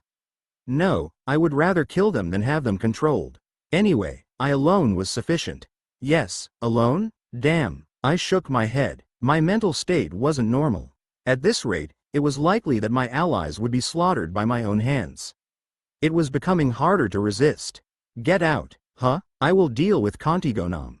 Immediately leave the dungeon. I can't do that. You will just become obstacles. The creatures will be confused from Okuyo's death, so now is the perfect time. My dungeon master, Chrisley, do you want me to risk myself saving you? You will just be in the way. Huang. I spread my wings. Chrisley looked up at me. She formed tight fists as she tried to be patient. Chrisley then breathed deeply, relaxed her hands and bowed. I will protect this place until my dungeon master comes out. Chrisley, if dungeon master dies, then don't you know that I will die as well? Please don't say such words. A large crow flew away with Krasla and the others. I had ordered them to escape. Krasla had hesitated but decided to retreat after seeing Chrisley's decisive attitude. Fortunately, I was able to maintain my spirit until then. However, I felt my mental state take a nosedive after they left. Grr. My vision darkened. It felt like all my emotions had been worn away until there was only one remaining. A murderous intent. I was like a wild beast looking for food. Saliva dripped from my mouth. My eyes turned red. I started to rip into the creatures nearest to me. Quaduk, Quajijik, they were torn apart like pieces of paper. I grabbed both shoulders and ripped a creature apart. My body was splattered with blood. These actions were repeated so many times that my black skin was completely obscured by the red blood. I dug out their eyes and bit their necks. In order to quench my thirst, fangs broke the skin and started to suck out blood. Grr. Pandemonium. This place was like hell. I was recreating a nightmare here. You, what are you? Contigonam, the shadow of nothingness. In the past, he was the Yeti King, and now he was just ugly. It was a nightmare, but more importantly, I realized how strong he was. My instincts were telling me to relieve my thirst with a stronger opponent. He didn't have a hair out of place even when dealing with Mago. Rather, he was driving Mago to the edge of a cliff. If I left it alone, then she would be defeated. Contigonam was confident. They were just mortals after all. Once dead, their bodies would just become his subordinates. On the other hand, he was immortal and not bound by death. This was a screenplay he organized in the first place. Considering that, it was understandable that he was confident. Now, it was the first time there was surprise on Contigonam's face. You are directly opposing nothingness. You don't feel like a god, yet you are trampling on everything. I will have your flesh. In any case, this was the first time. He had thought of my body as just a facade. His prejudice had been broken. He felt astonished and greedy at the same time. He stared at me. It was like discovering an artist with great artworks. I will take you. Once nothingness obtains that flesh, I will become a true god. Contigonam burst out with excitement. The creatures retreated as they felt his presence. A huge circle was created with Contigonam and I in the center. I opened my wings. My body was my own and I had no intention of handing it over to anyone else. That was a vain desire. Okulos had also died with his dream unfulfilled. Indeed, both of them were a little similar. Those similar tendencies were probably why the shadow was summoned in the first place. Delicious. Of course, I wasn't thirsty for Contigonam. I looked at Contigonam and licked my lips. It wasn't thirst but a desire to eat him up. I was a hunter, he was the prey. A seasoned hunter would win over their prey. Give me your body. The shadow fluctuated. It spread out and pressured me from the front. The attribute of my magic power was once again altered. Whack! Light shot out from the horns. The replacement attribute was surprisingly light. It was a little different but had properties similar to holy power. The light revealed the shadow. The shadow rushing towards me flinched back from the light. Aren't you a demon? Why can you use that? Contigonam was once again shocked. Cheek. However, there was still the aftermath. It burned through my flesh. Rapid magic power conversion. The magic power was opposite to my attribute, so it burned my body from the inside. Grr. However, I didn't stop. Light kept pouring out. Contigonam urgently recalled the shadow. You, Kua. The recalled shadow gradually joined together to form one big sword. His ugly flesh was revealed, but he was started to use his real capabilities. The light attribute no longer worked on the shadow. I changed the magic power once again. This time, it was chaos. The patented attribute of Ariel Diablo. Her abyss sword used the power of chaos. It filled my entire body. Cheek. The smell of burning became even more intense. If this situation continued, then I would destroy myself, but I didn't mind at all. Right now, the important thing to me was eating. And I was definitely going to eat. Grr. I rushed towards his neck. Contigonam welcomed me with the shadow sword. A wave of magic power swept out from the intense clash. Kwang. Neither of us backed down.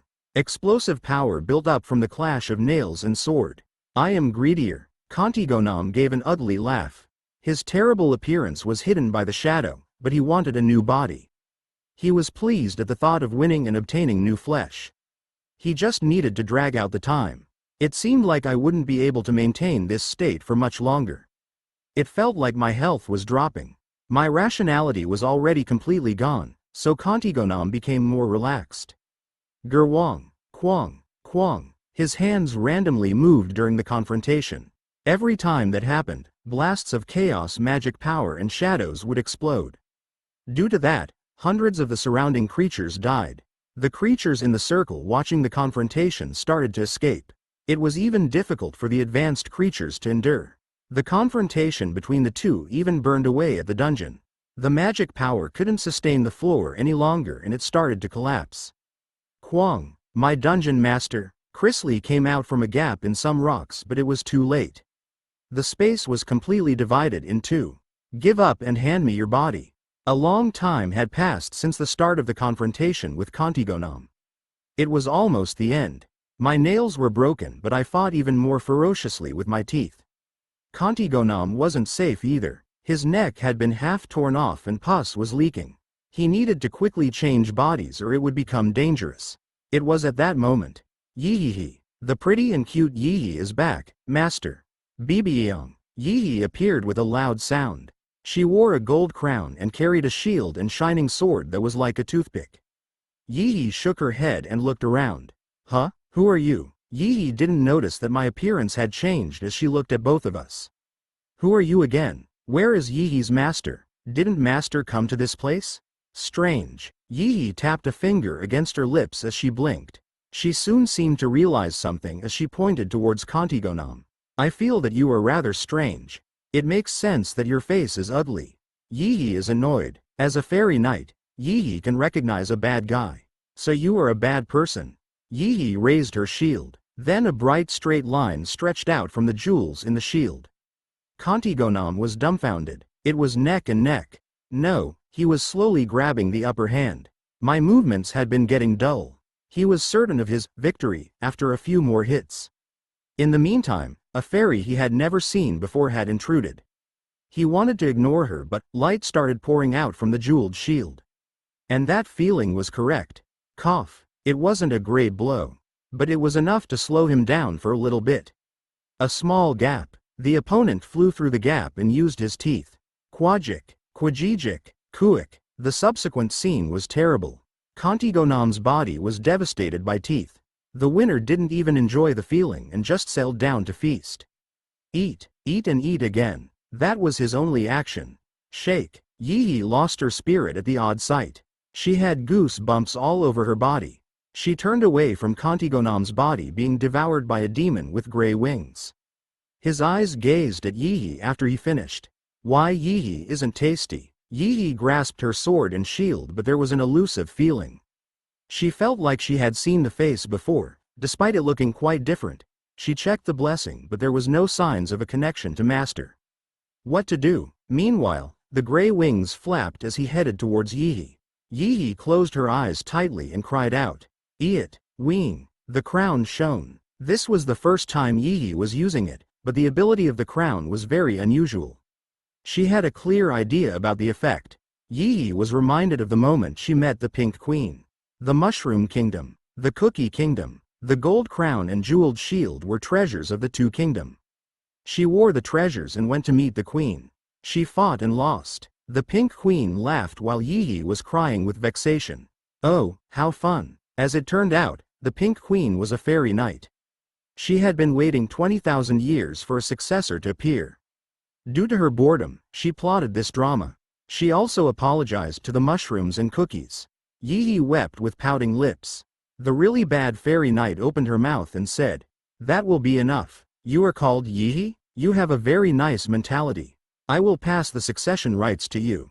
Although it has already happened. The crown, shield and sword. Those three items were tokens of a fairy knight. The sword can pierce through evil, the shield can reveal it, and the crown, it returns evil to its original place.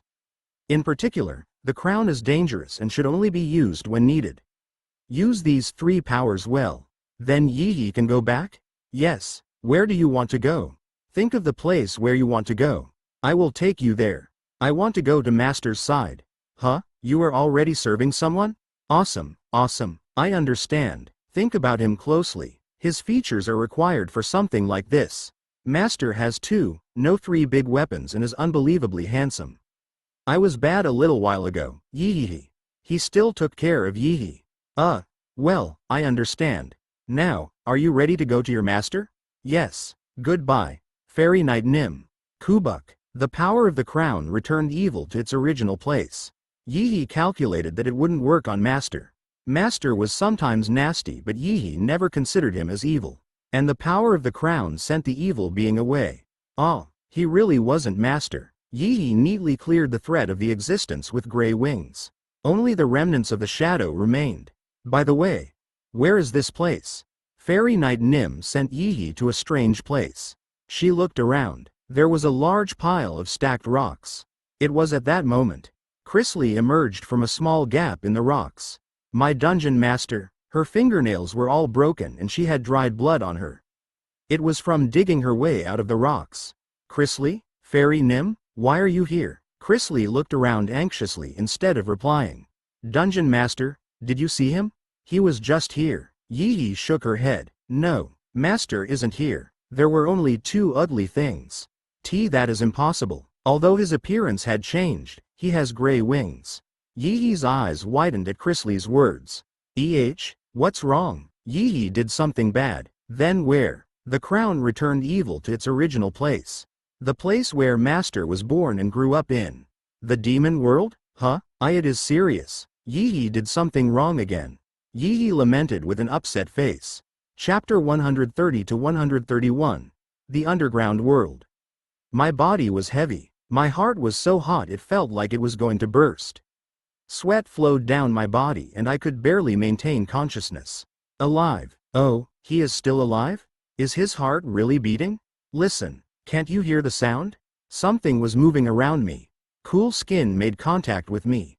Really, he is really alive. He is still living. Crazy. What do we do? Shouldn't we notify the village? No.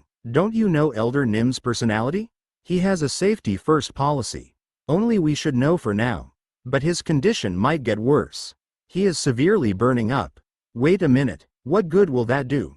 Remember what happened last time? Torium, do you remember? It will be okay if a cloth with cold water is put on his forehead.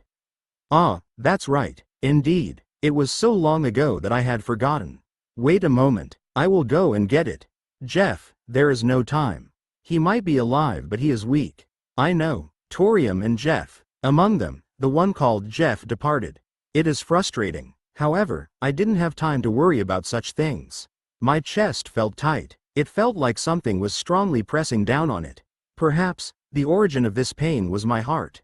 My heart was beating like crazy. It felt so horrible that I wanted it to stop. A living person. He showed up in the underground world of the dead. Kung, kung, kung. The sound of my heart beating echoed loudly in my ears. How much time had passed? My mind drifted to faraway places. I was trying to move my body when sounds were heard. Torium, should we take turns? We need to create a story. We can come up with a story here as well. It's not like the Lord will listen to my story anyway. He will probably only listen to pass the time. Perhaps. Torium, your stories are very interesting. I am envious that you have such a talent. Doesn't the lord in the castle find you interesting? That would be nice, but he doesn't like looking at ugly things. He won't want to listen. In addition, a war is happening in the central area. Phew, aren't you also tired of it? This war should be finished. How many have already died? The commander won't let this end easily. I heard rumors that he suddenly showed up with a sword after disappearing for a while. Maybe he might be able to conquer Central this time. No, there is an eternal curse on that area. The legitimacy doesn't matter. Everything will remain the same. They are only concerned about their self-interests. Those with a lowly status like us are always suffering. But even so, the momentum is with the commander. There might end up being a conscription in our village. Aren't we to the very south of Central? Actually, there are rumors that the south will soon become a battlefield. Why? They are rallying forces. They think the south is easy prey and are intending to grab it. There is already talk that an active army is heading here. I'm already tired of war and it is coming to the south. There is no safe place. Will the matchless warrior move?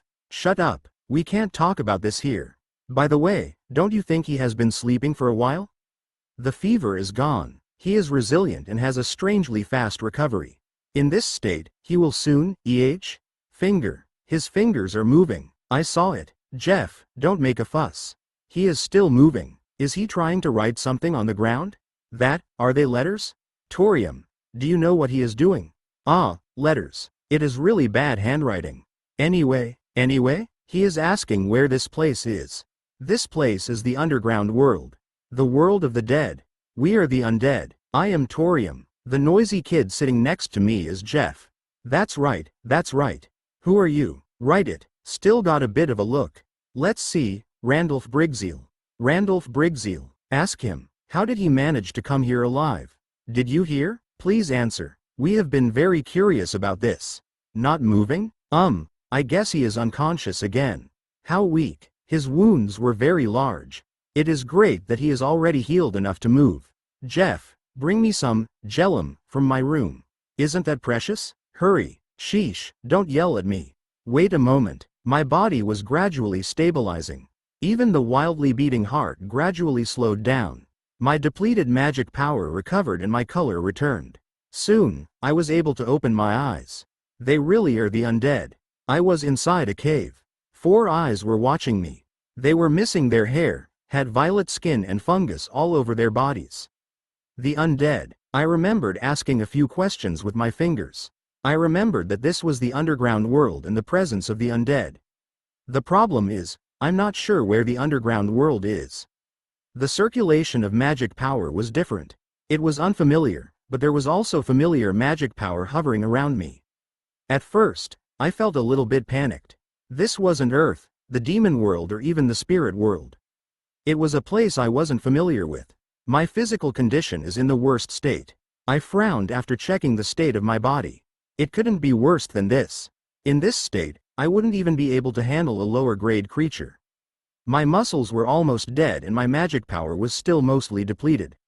I couldn't even afford to call a lightning god. What are you looking at? I used the wall as support to stand up and spoke. He is speaking. It really is amazing. Was Jeff his name? He seemed to be the one making a fuss. Anyway, they had saved me, but I was still skeptical. I couldn't trust anyone in this post-battle situation. I had occasionally heard their voices while drifting in and out of consciousness. Where did you come from? You are Torium? Correct. Torium, I'd like to ask something first. Is this place really the underground world? Yes. It isn't the demon world or middle world. Technically speaking, it is a place that exists in the middle. I can't believe it. I walked out while still leaning on the wall. Torium came to my other side in order to help. Not long afterwards, I exited from the cave. I couldn't help snorting. The cave was at the bottom of a cliff and I was able to see a pretty wide area. It is worse than the demon world. A place full of death. No, it was a place for the dead. Everything was different. It was a similar feeling to when I arrived on Earth from the demon world or when I first entered the spirit world. What happened in the confrontation with Contigonam? I frowned. I remembered up to my confrontation with Contigonam. But afterwards, there was just a gap in my memory. I can't communicate with Yihi or check the status window. It seemed like the system was still broken. I clicked my tongue. I can't exist here. Of course. This is a world that only contains the dead, Torium said from next to me. Do you know how I can get back? I don't know. In fact, it is still unbelievable. From what I understand, this is the first time something like this has happened in the underground world. It is possible that others might know. Maybe, but shouldn't you become more stable first? You still don't look good. It made a lot of sense. It was important to understand the situation, but first my body needed to heal. I wouldn't be able to move around comfortably in this state. Even one orc will be troublesome right now. I was in the worst state. The reason why my body was like this? The skill corruption gave me wings and horns. My status, I made a fist. Bare bones and blue veins were visible. Do you want anything to eat and drink? Torium was an undead, so he didn't worry about my emotional state. Very presumptuous. I don't intend to get things for free. I will answer some of your questions. It seemed like Torium and Jeff had a lot of questions for me. Then I would use it to accomplish what I wanted. It might be hard for you to eat. It doesn't matter. I shook my head. I could eat anything. Jellum was a tree and the branches could be used to make a porridge. It was the only food they had, but it was still better than nothing. I'm a storyteller. Every week, I would make up a story to tell the Lord and I would receive a branch of Jellum in return. Jellum is very important in the underground world. It is good for increasing the shelf life of a rotting body. Torium spoke in a condescending tone. Indeed, I had never heard the name Jellum. It is like a preservative. Preservative? There is such a thing? It seems to be something in the other world. By the by, who are you? I know that your name is Randolph Briggseel, but how did you come to the underground world? I already received food and water. I needed to cooperate to continue obtaining them in the future. I also needed to find out about this place. I was operating a dungeon. Dungeon? A dungeon filled with creatures? That's correct. I heard that warlocks or lich normally operate a dungeon.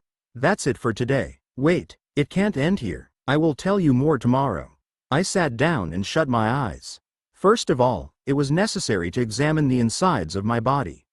And I got an idea about how to recover my magic power. I understand. I will come back tomorrow. Come with something to eat and drink. The Jellum is precious. It doesn't matter to me. Torium abruptly left. He turned and exited the cave. He was quickly followed by Jeff. Is this really okay? Jeff, I am a storyteller. I can't stand wondering. Aren't you scared? Those eyes. I'm not an opponent for him. He seems to have killed a lot. What? Shit. Where did he fall from? What is a preservative? I really want to know. I am also curious. You will be able to make a better story. So please lend me some Jellum. I don't have enough. Are you crazy? It will be worth it. A person has shown up in this world. I think that it is very significant. Anyway, Torium, I've known you for a long time, but I still don't know you. Jeff sighed. I pulled the magic bag tied at my waist. Fortunately, the bag was still safe. I was recognized as its owner, so no one else could take anything out. Wrath and the Emperor's sword are inside. It was lucky that the items I needed were all contained in the bag. I checked all the items and stood up. I started stretching my arms. It only lasted for 30 seconds. My arms started trembling. It was difficult for me to even walk. My stamina was a mess. I will have to start from the basics again. It was like when I first stepped foot on the battlefield of the demon world. I tried everything I could to survive. I desperately created and mastered techniques. It seemed like I had to repeat that once again. First I will start with my body. It was urgent that I rebuild my muscles. I had already experienced this once. In addition, my body had a remarkable level of recovery that would allow it to reach its original state. It was something I personally experienced daily. Despite having trouble walking on the first day, my muscles had recovered a lot by the second day. It isn't a simple preservative. In particular, the effects of the Jellum branches were excellent. It rejuvenated my body and made it more resilient. My weakened magic power was also returning. It was only a matter of time before I could use a skill. Wrath, the Emperor's sword. Were they originally so heavy? I could feel the weight and had to hold one sword with both hands. It was like I had never held a sword before. I laughed as I recalled the first time I used a sword. This is the feeling. It happened when I was exactly 12 years old. I was forcibly mobilized for the war and received sword training. Approximately 30 demons of a similar age were gathered, but only 2 could survive to become proper soldiers. I tenaciously survived. I used every last bit of my strength to survive using the sword. At that time, I remembered looking into the instructor's eyes. I had confidence that I wouldn't lose to soldiers. Those eyes are filled with hate. After the victory in battle that day, I challenged the drunk instructor to a duel and killed him. Otherwise, I instinctively knew that I would be killed. I was committed to my survival. War was occurring everywhere in the demon world. Only those with true power could have freedom. That was the period when I grew the fastest. It also happened with a demon. The evil Brigzeal was a demon whose last name I took after killing him. Despite being sloppy, he was still one of the 72 demons. Following that, I put effort into becoming even stronger. My development slowed after meeting the Grand Dukes. But after receiving strength from Deathbringer's offer, was it really power, due to my efforts? Of course, I couldn't deny all my efforts when touring the battlefields in the demon world.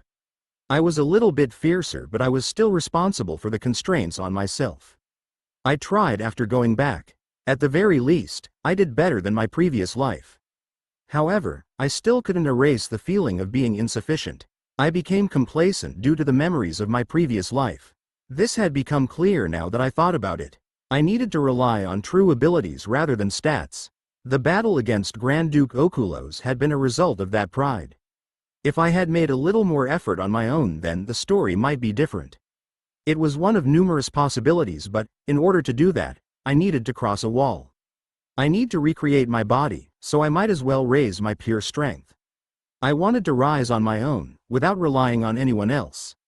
I gripped Wrath and the Emperor's sword again. High and Moon. It was impossible to perfectly imitate even when using corruption. It was 99% similar, but a critical 1% was still missing. I would make the sword technique entirely my own. I glanced up at the sky. The moon is floating here as well. Late in the evening, I wielded my swords under the moonlight. My movements didn't stop until I felt exhausted and was about to collapse. This continued for 6 days. I increasingly adapted to the weight of the swords. This is the impact of corruption or the influence of something else. I wielded my swords on top of a cliff and thought for a moment. I was curious about the reason why I came to the underground world. It clearly affected my body.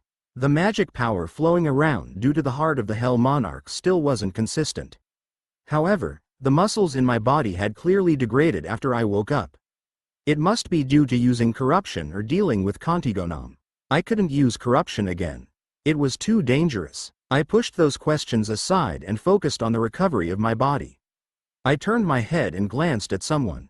Jeff. The undead Jeff. A short distance away, his sleek body was practicing with a sword. Asa. Urasha. He shouted out loud. He was learning quite well. Jeff had been repeating these actions since 2 days ago. After seeing me practice the sword in the talk of war, he would always come here. He cried out and would sometimes look over at me. He was asking, how are my skills?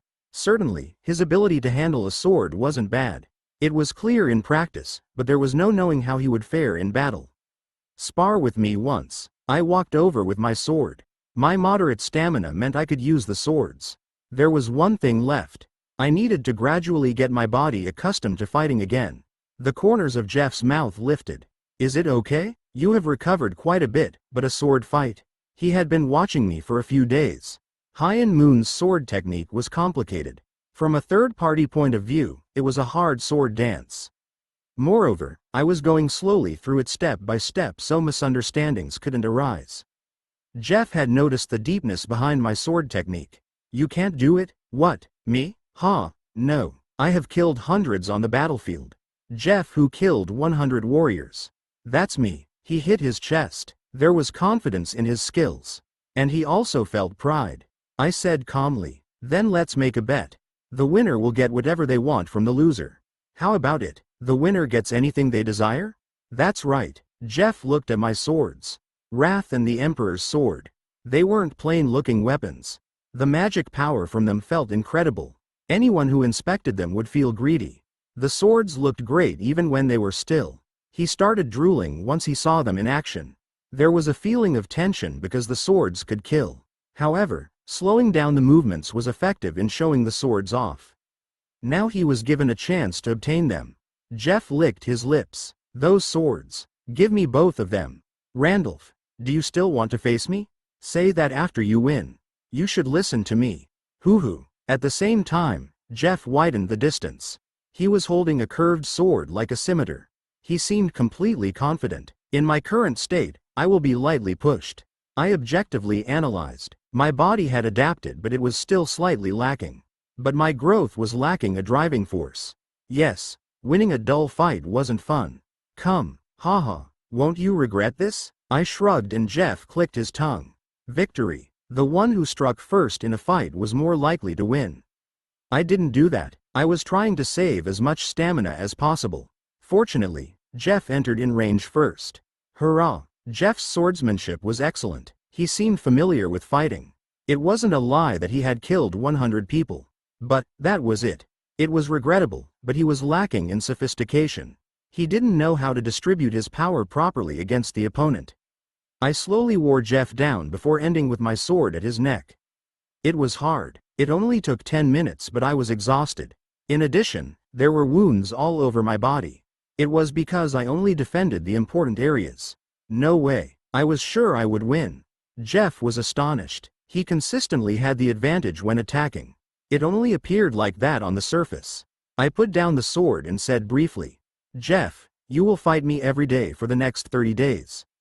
Jeff was a suitable opponent to check my physical condition. Over time, the fights became more heated. My physical condition improved, but Jeff became more desperate when fighting. You monster-like fellow. Taying. On the 20th day, Jeff was lying on the ground with his sword in his hand. 20 days and 20 losses. Now he couldn't even last 1 minute against me. Just kill me. Stop teasing me. I can't do that. Strong. I will bite my tongue and kill myself. Jeff sat down and sighed. Jack JJAK.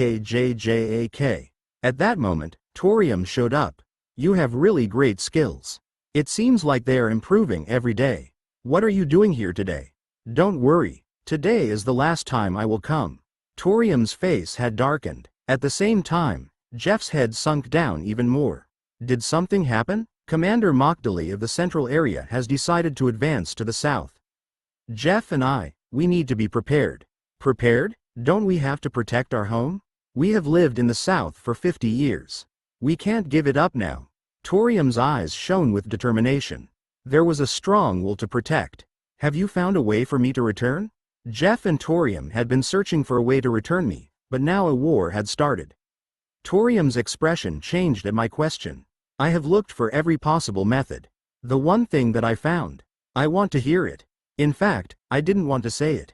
The truth about this world. I was too ashamed to say it, but now I can't do anything else. I folded my arms. It was a sit back and watch attitude. Torium opened his mouth. This world is fake. A fake world made by the Hell Monarch.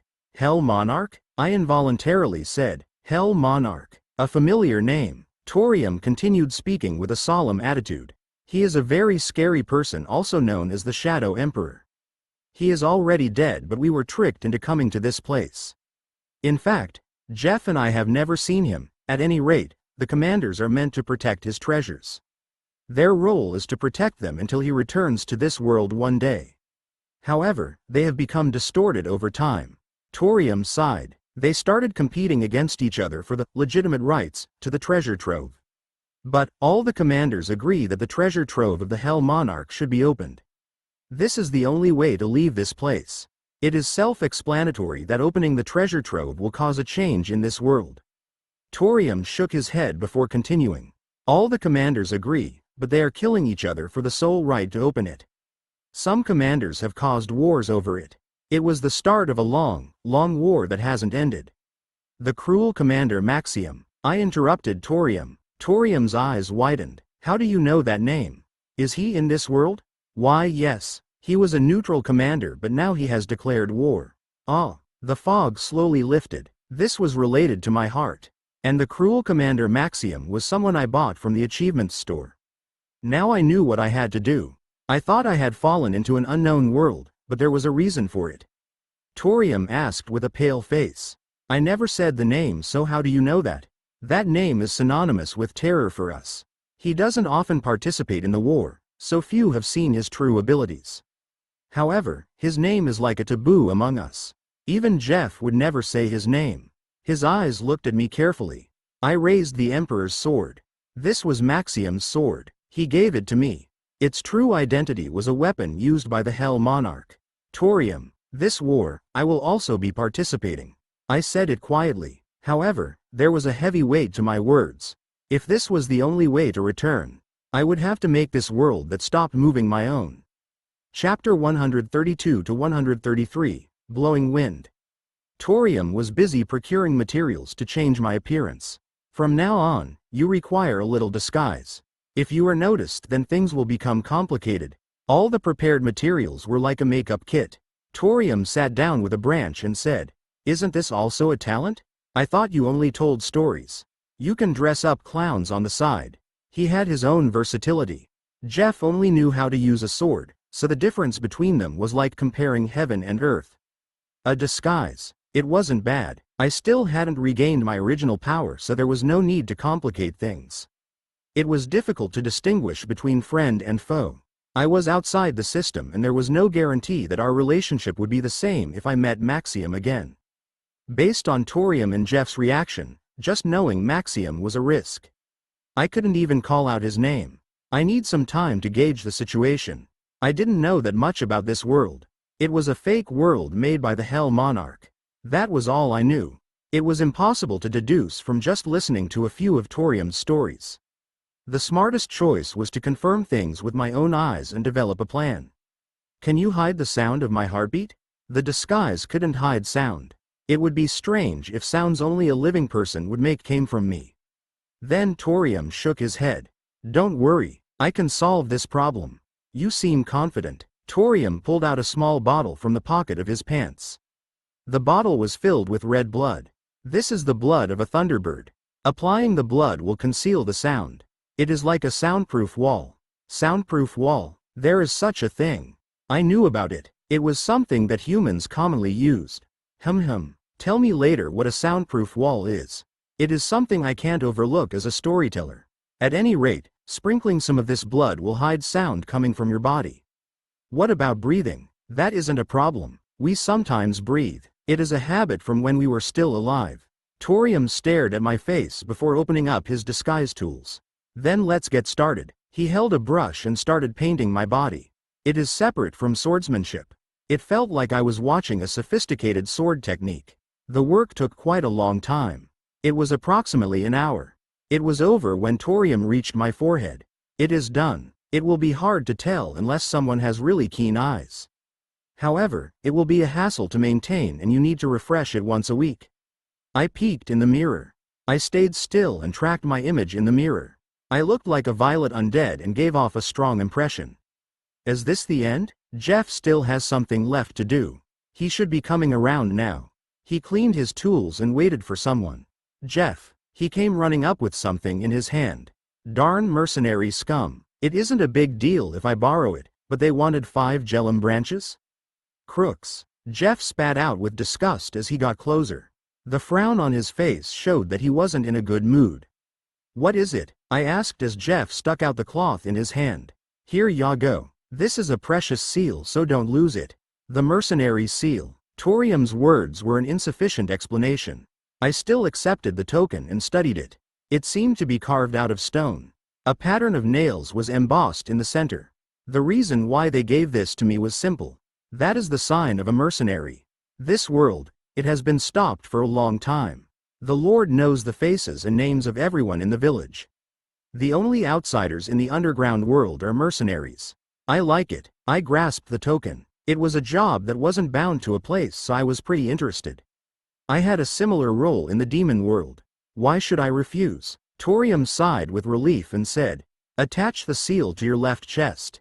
The back of the seal seemed to have some type of sticky paste on it. I glanced at Torium after placing it on my left chest. It is quite enthusiastic. What is your attitudes toward me? Jeff and Torium, they showed no hostility towards me from the beginning. I was suspicious when I showed wrath in the Emperor's sword, but they didn't reveal their greed. I had given them nothing in the last 20 days. All I did was talk and spar. Even so, they were coming up with ways to defend me. It was hard to think that it was just a simple favor. That, gulp. Torium swallowed his saliva before managing to speak. I just think that I will be able to tell the best story. This is your curiosity as a storyteller? I want to see the real thing, not a fake. My stories have all been mere fiction. How can I miss looking at a narrative about this fake world with my own eyes? So it is your treasure. There is no other way. And, I have already been on a long journey. He looked exhausted. He had been sensitive of time since this world was first created by the Hell Monarch. He could only guess how long had passed. Aren't you afraid of dying on this trip? It was a simple question. If he helped me and died, it would be because of his curiosity. Torium just laughed. I am already dead. Apart from my curiosity, I also want to rest. Including me, all the undead, we are just walking corpses. Even so, we can't get any rest until we feel the wind. In this world, those who have their desires fulfilled will feel the wind. The wind, their dreams, hopes or something like that. Torium had to keep walking. One day, I had suddenly fallen here. He was filled with hope after seeing someone alive. I felt the heat from his dead eyes. Therefore, I slowly opened my mouth. Then I will hope for your death while traveling. Haven't I already died? Well, I will keep wondering about strange things. After hearing the story, I put away wrath and the Emperor's sword and turned. Let's go. Do you know where to go? Guide me. The broad wilderness. Only earth and dust was visible. A large village was built on it. Approximately 200 stone houses were gathered. It is quiet, I said while looking at the quiet scenery. The village was almost deserted. Nobody was wandering the streets. By now, they should all be gathered at the Lord's castle. Preparing for war? Correct. There are no children, so what reason is there to remain in the village? I nodded. Like Torium said, they were all undead. They had been in this state for a long time and couldn't have any children. The differences in roles between men and women had disappeared. Then Torium said carefully, I was wondering, can you change your tone? Why are you asking? Lord Nim and the generals won't appreciate it from a normal undead. I won't change my tone for anyone. I kept this tone even in front of Deathbringer. Nobody could force me to change it. My resolve was firm. Torium also discovered that, stay as quiet as possible. Jeff and I will speak.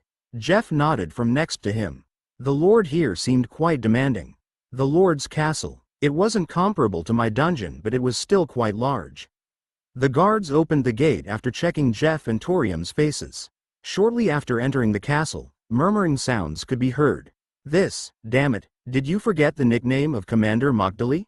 Obstinate Mogdali. He is just obstinate, a vicious bastard who will do everything to get what he wants. He is a commander who commands 100,000 troops. Then should we run away? Haven't we spent 50 years on this land? Damn it, it is highly likely that they are coming to invade our land. The Dullahan Somulam, he is different from normal zombies. Hasn't Lord Nim been promoted to a ghoul? There are also a large number of skeleton soldiers.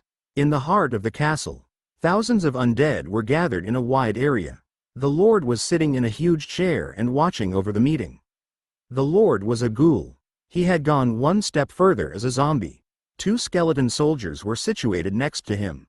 Torium explained, this is how our meetings normally work. 20 of the most influential people in the village will put something together and report it to the Lord. Usually it takes half a day. Jeff, you bastard, why did you come so late? The heated discussion at the table was broken up as we approached. The one to speak was a thick zombie.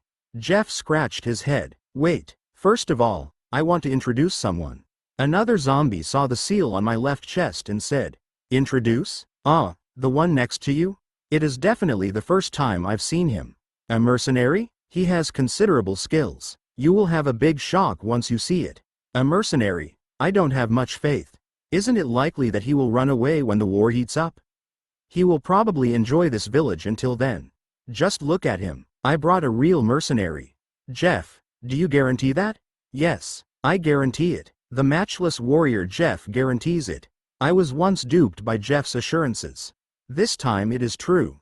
He might seem frivolous, but Jeff was recognized by the village. Aish, just watch from the sidelines. Understood? Don't act needlessly overbearing. Just stay in the back. Jeff pulled my hand and moved. A large map was laid on top of the table that had the positions of the enemy marked. Jeff led me over to another young man who was talking. The opponent is the Dullahan Somulam. He has approximately 1,000 troops. The general configuration is 900 zombies, 90 skeleton soldiers and 10 skeleton priests. The captain of the enemies is the Dullahan Somulam. They will arrive in approximately 3 days. We have 500 troops and most of them are zombies. Any good opinions? Let's see. Isn't holding up the only answer? We don't need to eat or drink. Just endure it. Don't you know what an ignorant bastard Somulam is? He will just break through the thin walls. Dig a trap. The combined opinions weren't useful. But I ignored their words and just stared at the map. It was an entire map of the underground world, but I could see a path. The rating of the creature is similar to my current power. Dullahan, an advanced 1 LV creature. A difficult but not impossible opponent. The status window wasn't working, but a Dullahan seemed like a decent opponent. The level of the soldiers wouldn't be that difficult. Shawaruruk. I pulled out Wrath, Pook, and I pointed it at the map. What? At that moment, it became quiet. All the undead around the table and even the Lord was watching me. I held Wrath tightly, and, quack, a large part of the map and table. I pointed to the ripped portion and said, right here. I will break through. Take care of the rest. The silence didn't last long. The undead around me started complaining. What is that guy doing? Attack? A suicide operation? Who brought him? The reaction wasn't good. This was the first time I attended a village meeting, yet I presented such a ridiculous opinion. There was no way it would be good. Jeff's expression was completely frozen. Torium slapped his forehead and prepared to defend me. Stop. At that moment, the Lord stood up. He was twice as tall as a normal zombie. A ghoul. It has been a long time since I've seen an undead so filled with passion. Preemptive strike. Are your skills that great? Your appearance, aren't you still a normal zombie? A lazy face. He came down from his chair and slowly approached me. I was in disguise. Despite giving a wild impression, the basis was still a zombie. The ordinary changes are largely irrelevant. My exterior might have changed, but my insides couldn't. In the end, my nature was just strengthened. The outward change was very big. I was changed to look like a zombie, but the ghoul was only a few centimeters larger than me. It was something that couldn't be changed. There were no obvious signs of power. For example, the wings and horns I obtained after using corruption were signs of real transformations. The slight increase in size couldn't even be compared. That means you could even beat me. If you truly want to keep this place, then follow me. I will defend it. I raised Wrath and said. The skeleton soldiers saw my actions and surrounded me. Ha ha ha, I have to recognize your ambition. Then, shall we see the skills you are so smug about? If you don't, then the skeleton soldiers will tear off your limbs. A mercenary I've seen for the first time. There were 7 skeleton soldiers. It wasn't a big deal. They were merely low-grade creatures, and I had restored my strength to an intermediate level. I looked around quietly. It would be hard to wipe out the incoming enemies alone. I needed the help of those who were here. Even if they didn't want to help, the situation meant it was necessary. In order to do that, I needed to appeal myself to them. It was necessary to do this. How funny. In the last 20 days, I had become more familiar with High Moon's sword technique. My stats and magic power weren't as strong, but it was actually much easier now. The power of moonlight falling depended on the technique itself, so the power couldn't be ignored. However, it would be a waste to use High Moon's sword techniques on these creatures. I raised Wrath, and, Quajik, I made a fist, Quadaduk. The skeleton soldiers couldn't catch up to my speed. My fist slammed into their faces. The skeleton soldiers fell down one by one. I cleaned up 7 of them in only 20 seconds. I shook off the fragments of bones left in my fist and looked at Torium. I have a question. Is the Lord selected through any special method? Originally, the Southern Commander would be the Lord. But in this remote territory, the strongest person becomes the Lord. Torium's face showed his surprise. The skills I showed during the spars with Jeff were just the tip of the iceberg. My body's condition was to blame for not everything being revealed. Of course, Jeff had enough strength to also deal with 7 skeleton soldiers. But it was impossible for him to pull it off with his bare hands in 20 seconds. I did it. Therefore, they judged that I could compete against a Dullahan. Now they would move on their own. The Lord is the strongest. I like it. Of course, he has been ruling this territory for 50 years. In order to become our Lord, you need to show that type of strength. Torium said. In other words, I couldn't hold back. I quite liked it. There was a thin smile on my face. I needed to become the Lord if I wanted them to follow me. An incompetent person isn't eligible. Can you deal with the Lord and 20 of the best talents in the village? Fight without killing. Then we will gladly follow you. Torium noticed my thoughts and made that suggestion. The undead would use this time to judge me. Torium wanted to see an epic tale that would make the wind blow. It will surely be difficult. Don't flatter yourself just because you beat 7 skeleton soldiers. The confused lord took out a huge sword. 20 of the most talented and influential undead gathered. Jeff was included among them, and unlike the others, he was smiling. His expression had changed since I came forward. I will take revenge for the 20 losses. Indeed, there was a reason. The center of the area quickly became empty. I looked at the opponents standing in a line. 21 vs 1. They were also stronger than the skeleton soldiers. However, they weren't my opponents. It will be difficult to not kill them. I pulled out Wrath without any hesitation. The challenge was to win without killing. Naturally, I would win, but I didn't know how good my control over my strength was. Dullahan. It was 3 meters in height and one of the top undead. I don't know Mokdali Nim's intentions in making me obtain a small territory like this. Somalim was a Dullahan who led 1,000 troops. He was someone who grumbled a lot when he didn't like anything. Commander Mokdali decided to push the south with simple power. However, he only used repeated raids to minimize his losses. Mokdali traveled around the south hitting it. The problem was that not all of the south was the same. Somalim sighed as he approached the target location. It is on the very edge of the frontier. Everything looked like a wasteland. That scene didn't change ever after a few days. Now it would only be half a day until he arrived. Commander Mokdali had ordered him to obtain this territory in the south. Somalim had no right to refuse. Will we give an offer for surrender?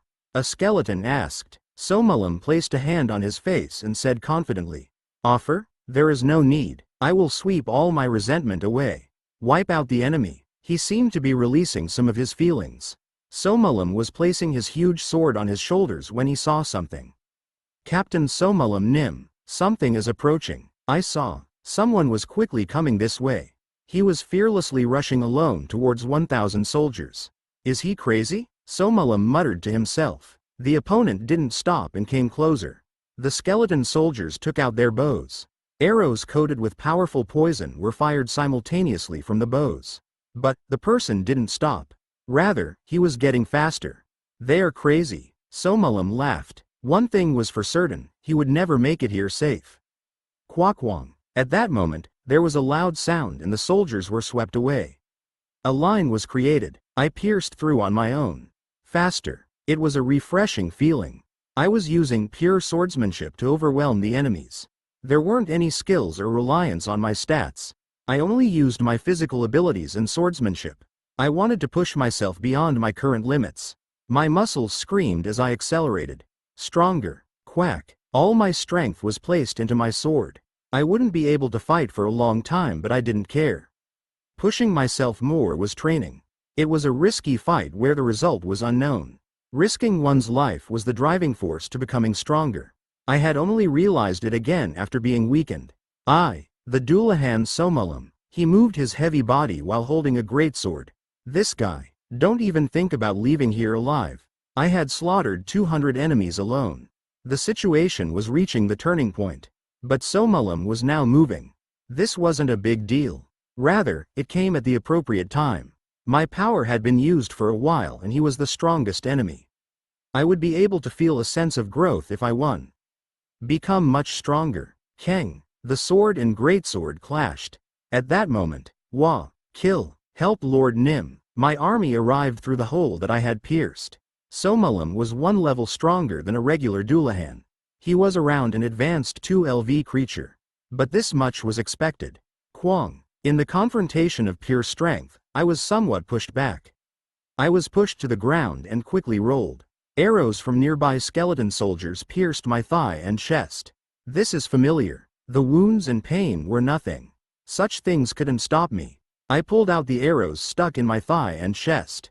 It was a little uncomfortable, but I was still in the middle of the fight. For Makdali Nim, Somalim cried out as he raised his sword. Calling out the name of Commander Makdali just reaffirmed his loyalty. I recalled a scene with Maxium. He had a similar attitude as he said, "Your Majesty." He thought I was the emperor due to having his heart. That heart wouldn't stop so easily. It was similar to my nature. So there was no sense of difference. In moments of crisis, the heart also became stronger. Get rid of them. Victory was confirmed, but Somalim's expression was still rotten. He showed signs of fright as he looked down at me. And he started showing more signs of distress.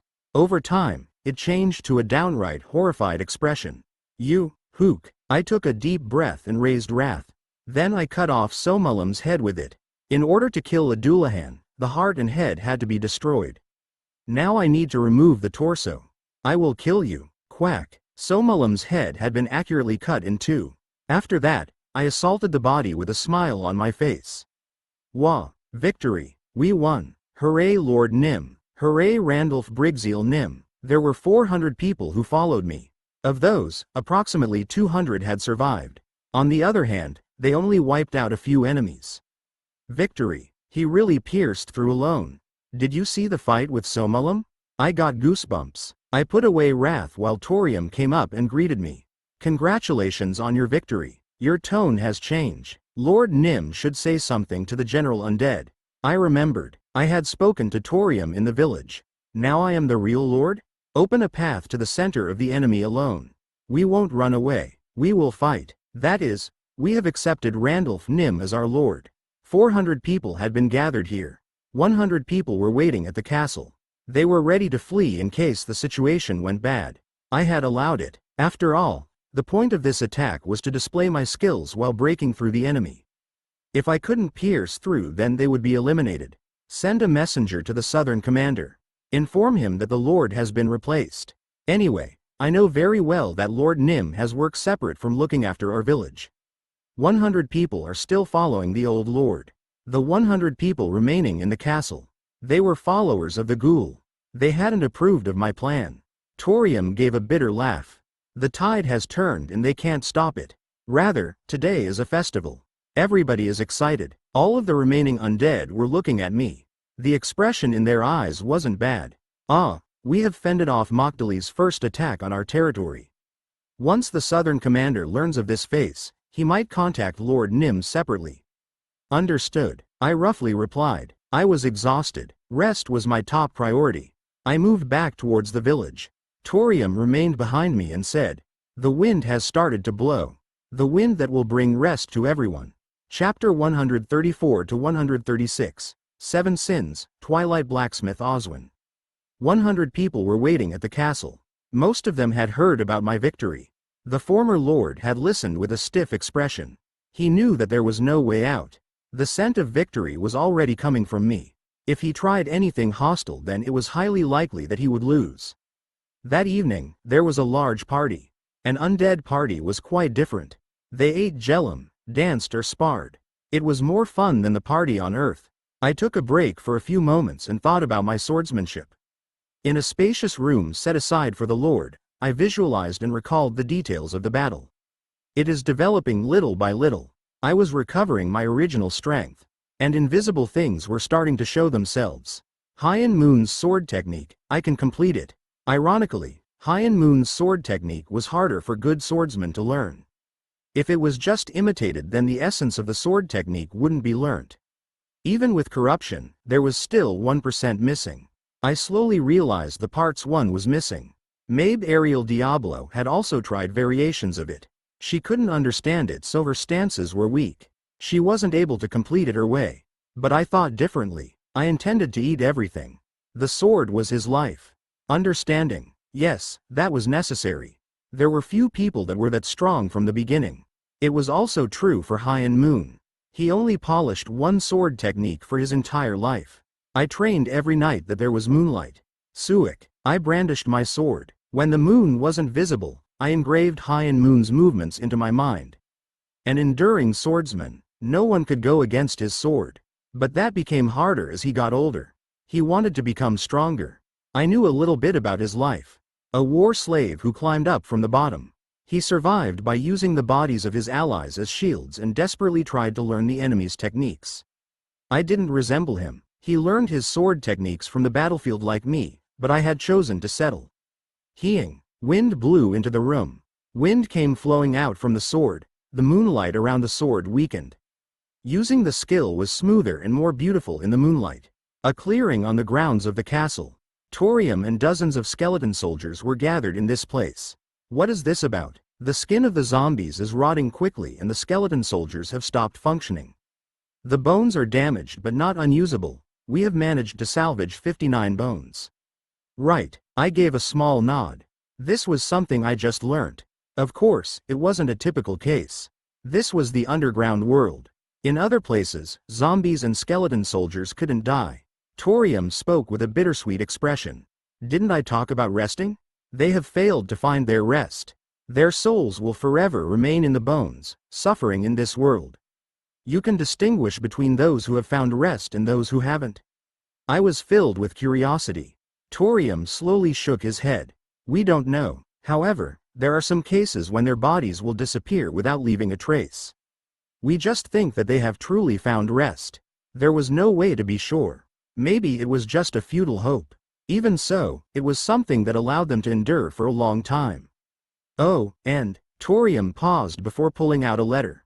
A messenger arrived early this morning. He delivered a stamped letter from the Southern commander. You have only been the Lord for 4 days, so it is meaningful that he sent it so quickly. It finally came. I took the letter and said, "You told me the news a little bit late. I immediately went to find you but you were concentrating on the sword, I'm sorry." It had been a few days. I had only focused on wielding the sword. It was in order to gain enlightenment in High Moon's sword technique. But my senses didn't notice someone watching me for a long time. I was too absorbed. I opened the letter to see small words. My eyes were caught by the contents. Randolph Brigzeal, that is the name of the new lord of the Pabram territory. I know very well about your victory against the Dullahan Somulam. Somulam is within the top 20 of Mokdali's subordinates.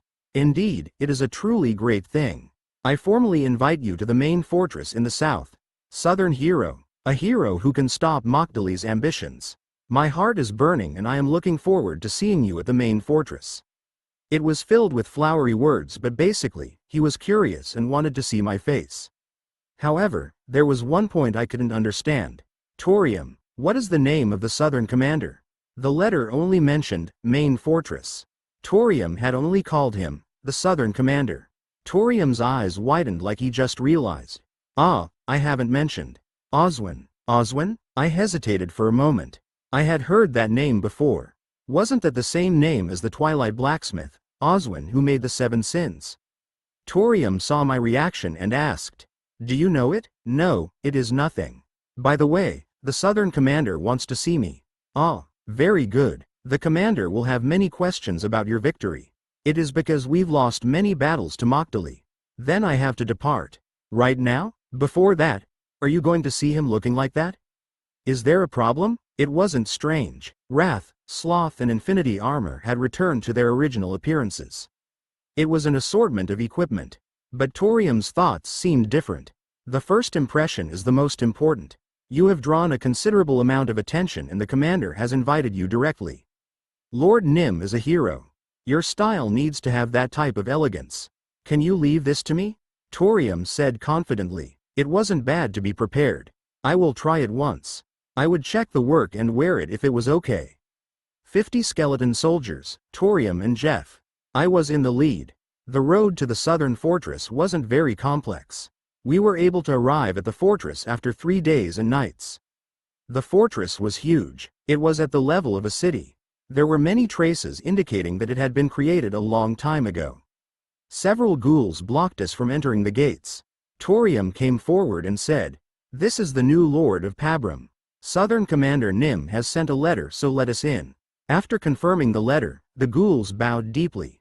Rattle. The huge gates opened and a different world stretched out before me. There were beautiful buildings with 2 or 3 floors where people seemed to live. Jellum trees were also lined up cleanly to create a beautiful view. Isn't Jellum hard to obtain? In a manner of speaking. This is a place where only undead are allowed. That's why there are so many Jellum trees. Instead, take a look around. Isn't everyone staring at Lord Nim? Torium said with a smile. Just like he said, all the undead were staring at me. Torium was versatile and even had talent as a blacksmith. He created a few good accessories made of bones and layered them on top of infinity armor. It was something that showed off the grandeur of the skeleton soldiers. Quite a few undead looked like they thought it was handsome. Oh, I don't know how to move in this. I am just wearing armor, but Jeff was also wearing armor like a knight. He appeared awkward and slightly uncomfortable when moving. Torium stared towards the heart of the fortress and said, "Now, let's move on. Today's hero is Lord Nim." The heart of the fortress was a great castle. I could barely see the top, and it was easy to think the castle belonged to a duke in the demon world. I can appreciate it. The castle looked like it was made in the olden times. It couldn't be called a small and insignificant castle. In addition, there were quite a few high-level undead. The castle entrance was guarded by 2 dark warriors. After entering, there would probably be Lich and Death Knights. The power gathered here was formidable. I received information as I was escorted to the place where the Southern Commander was. I have never directly seen the Southern Commander. However, I heard rumors that he is someone who doesn't like dispensing with formalities. Be careful with your speech and actions. Torium gave advice from his position next to me. I was only listening with one ear. Oswin, it might just be a similar name. So it was better not to expect too much. After climbing a spiral staircase, I reached the top floor of the castle. There was only one room that seemed to contain the Southern Commander. The total attacks? I'm tired of worrying and suffering. Mokdali should have some limits. There were loud noises as I climbed to the top floor. The Dark Warrior knocked on the door of the room and cried out. "Commander Nim, the new Lord of Pabram has come. Enter." A magnificent voice. I immediately entered the room as the Dark Warrior opened the door. 12 undead were sitting at a round table. As expected, Lich and Death Knights could be seen. It seemed like the strongest people in the south were gathered. But the most eye-catching person was the one sitting in the middle. Doom Knight. It was the evolved form of a Death Knight and a high-class 2LV creature. He had 6 hands. Bones protruded from the Doom Knight like wings. He was the Southern Commander Oswin. "Are you the Lord of Pabram? You look great." Oswin turned his head towards me and said. It was evident that he was surprised by my appearance. Torium's plan had somehow succeeded. However, I was keeping a close eye on the gloves he wore on his hands. My skills weren't working, but I had been using Mind's Eye for a while. At the very least, I could identify what it was. 7 sins. I figured that the gloves Oswin was wearing were one of the 7 sins. Was he really the Twilight Blacksmith Oswin? According to the description of the items, he was crazy. In the end, he had thrown away the 7 sins. There was no way to know why he was in the underground world. So, I needed to confirm it. Kang. I pulled out a sword. Wrath. It was one of the 7 sins, so I wanted to see Oswin's reaction. However, the response I desired wasn't there. "What are you doing?" He just frowned. It couldn't just be a coincidence that his gloves were part of the 7 sins and he had the same name. I needed a clearer confirmation, so I said, "Oswin, Commander of the South, I, Randolph Brigzeal, challenge you to a spar." There was another thing. As soon as Maxium saw me, he had sensed the heart of the Hell Monarch.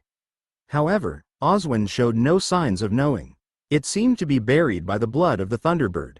There was a difference, even if they were both commanders. He would naturally succumb if I pulled out the Emperor's sword, but the situation was still uncertain. In fact, a Doom Knight was a high-class 2LV creature, so he wasn't an easy opponent even in my normal state. If he was seeking my life, then he wouldn't be easy to deal with. So I would let the situation ebb and flow. Many have come to this room, but it is the first time someone has challenged me to a spar in this main building. This was important. I slowly opened my mouth. I was originally a rogue mercenary.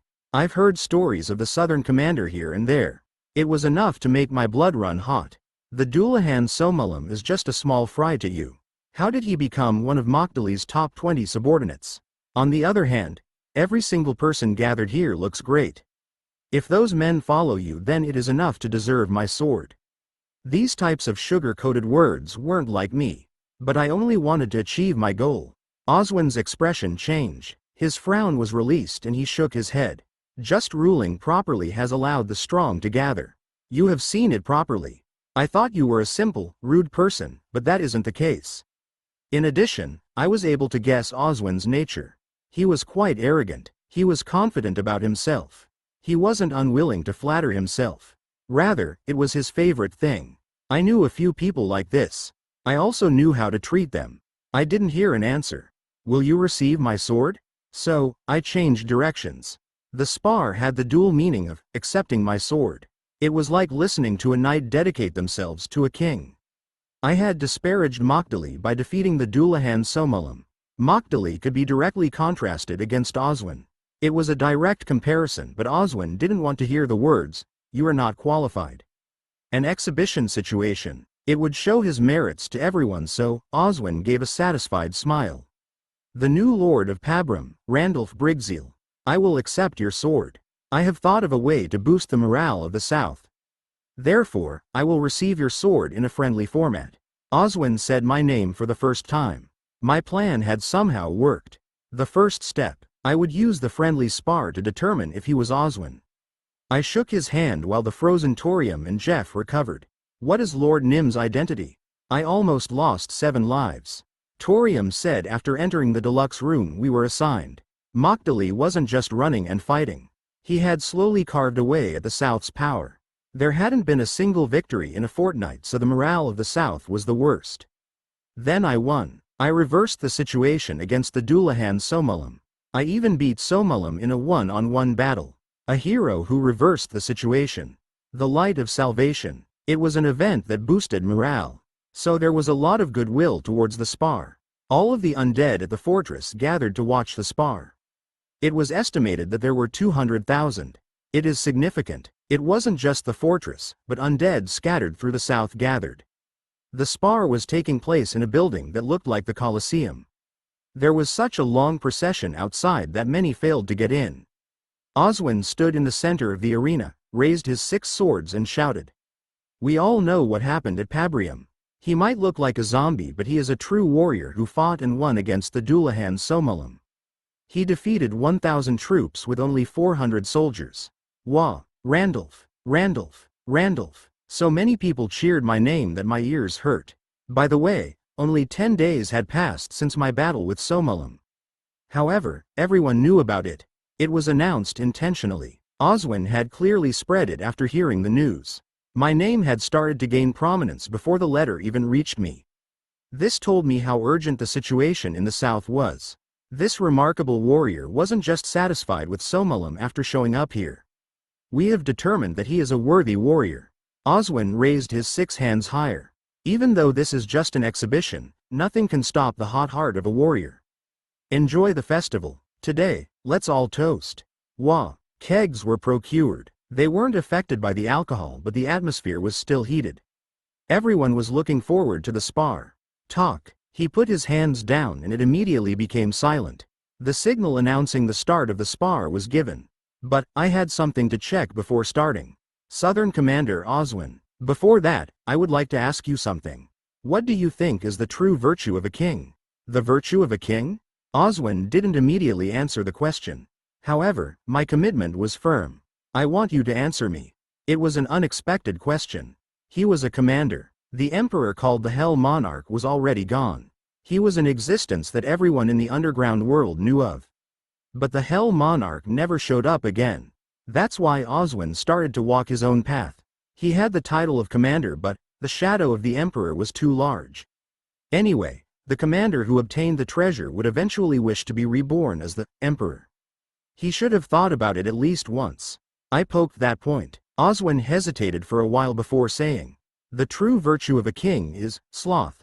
Sloth. The answer I wanted had appeared. Sloth was a word that was written in Oswin's description of one of the 7 sins.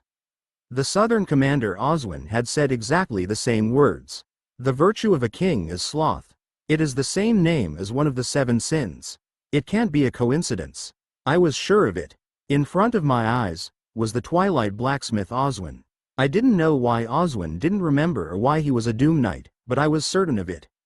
Dubalong said that the Dark Spirit King didn't have all of the 7 sins. Now I had the method to find the remaining items close at hand. I couldn't let him get away. It was thrilling. It felt like a puzzle had snapped into place. Thank you for the answer. I pulled out Wrath. Now winning or losing didn't matter. Of course, I would compete to the best of my abilities. It was a chance to obtain some clues about High Moon's sword technique. He was a perfect opponent. I had confirmed that Oswin was the Twilight Blacksmith.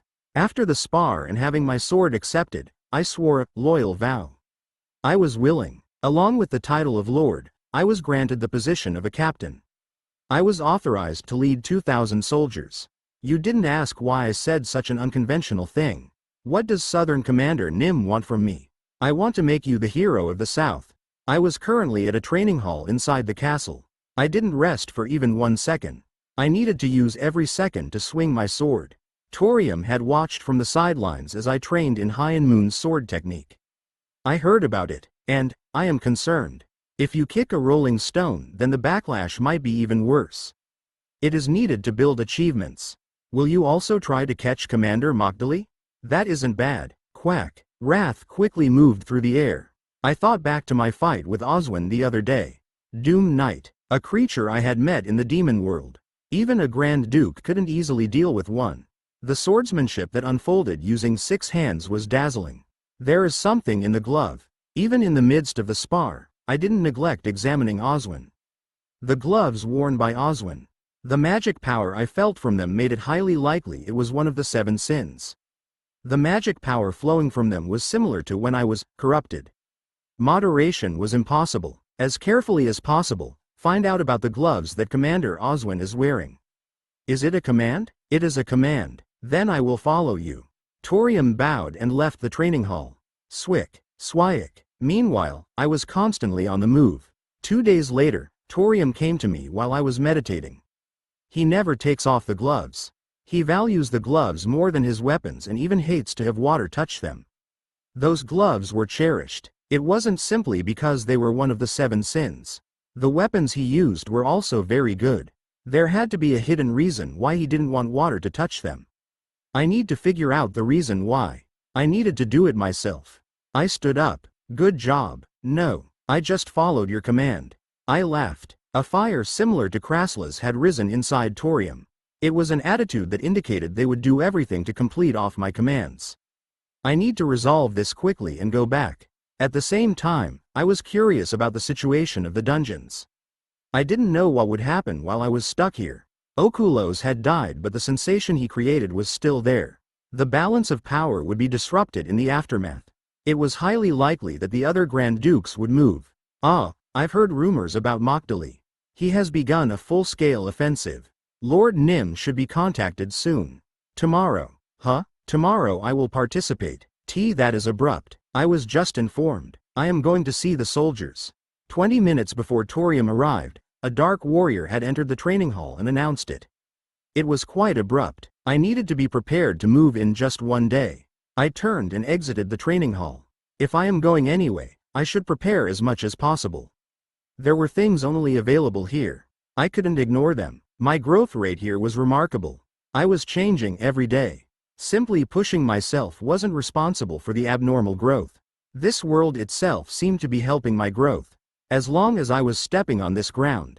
Once I returned to Earth, I would notice the difference as I engaged in a competition with the other Grand Dukes. 2,000 soldiers. The majority of them were skeleton soldiers, so the configuration was simple. They had low intelligence, meaning complicated commands couldn't be given. But it was still good. At least they could steadily follow my orders. Approximately 30,000 soldiers left the fortress. It was a considerable number that was prepared overnight. Oswin shouted from the front. This is a sudden move because we have received intelligence that Mogdali's 4th subordinate, Gudeos, is moving to dry land. Catching him will be like cutting one limb off Mogdali. Southern heroes, save the South and sweep out the invaders. Protect it, protect it. The shouts rang out. The remaining people in the fortress waved as we left. If it went as planned, there would be a landslide victory. At the same time, Oswin raised his 6 swords up high. To war. The suffering South had finally drawn their swords. Thanks to the intelligence obtained in great mobility, they successfully punished Gudeos. Gudeos only had 10,000 troops prepared. The South only receive a mere 3,000 casualties. A great victory. The spirit of the South rose in a flash. And I also obtained some great achievements. Did you hear? The new Lord of Pabram carved a path to Gudeos and cut off his head. Is that all? He also showed the best leadership when commanding his troops. Where did he come from? I've heard rumors about his talent. The heavens are helping the South. Magdali is no longer a match for us. Stories about the war were spreading everywhere. I was always at the center of the stories. I had directly cut off Gudoes's head. There was a large-scale propaganda campaign. Oswin seemed determined to make me the hero of the South. Success can bring bad luck. I was authorized to lead 2,000 soldiers, and that number increased by a further 3,000. Oswin worried me. He seemed to instinctively be drawn to me. Maybe wrath and sloth were affecting him. Anyway, there was no harm in my authority going up. If I became a close associate of Oswin, he might sense the heart of the Hell Monarch or the Emperor's sword. He might try to stop me from climbing to the position of commander. The underground world was a place where I needed to be careful. Right now I was somewhat lacking, and I needed to catch up to Oswin. I would continue to become stronger as he made me into an hero, causing more southern troops to follow me. In order to do this, I needed solid performances. The South continued to achieve victories. Magdali isn't a big deal. The South will take revenge. He will fall quickly. It was already the fifth one. Torium muttered from outside the fortress. The South had conducted 4 raids that succeeded. Magdali lost his 4th subordinate Gudeos as well as the 5th, 6th and 7th subordinates. It is thanks to the spies giving us definite information. The previous 4 raids had taken place suddenly. Oswin moved quickly after verifying the information. Torium had a smile on his face. Well, those are just words. Lord Nim has become the hero of the South.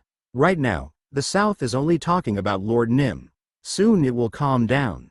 We'll see. The Southern commander is rising rapidly thanks to you. This has spread through the entire underground world. Then, will you stay in the South with the Southern commander? The value of Lord Nim will become higher. If things flowed smoothly, then it was likely to end up like that. However, that was only a possibility. I had no intention of being satisfied with my current position. When did the last commander die? I asked Torium, who replied, 150 years have passed. Indeed, I nodded. It had been stagnant for 150 years, with the wind of victory not blowing in this world. The wind started blowing out of hand once I arrived. Strange. Then I felt the surrounding atmosphere rapidly changing. The number of soldiers assigned to this battle was 40,000. The moving troops quickly fell silent. After crossing 2 mountains, something felt wrong as they stepped onto the wilderness. Originally this was a barren place. Torium said with confusion. I looked around and said, there are no soldiers in this location. The intelligence was wrong. The scouts will look around. There was no end in sight to the wilderness. It was necessary to have people scout around the entrance. Oswin raised a hand from the front.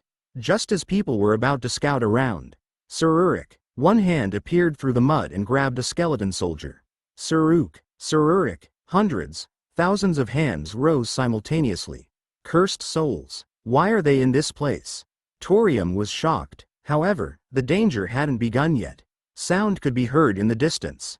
Soon soldiers arrived from the other side. There were more soldiers than I could estimate. They swarmed towards the army here. Magdali. This place. A trap. I took out Wrath. I sensed that it wouldn't be an easy fight.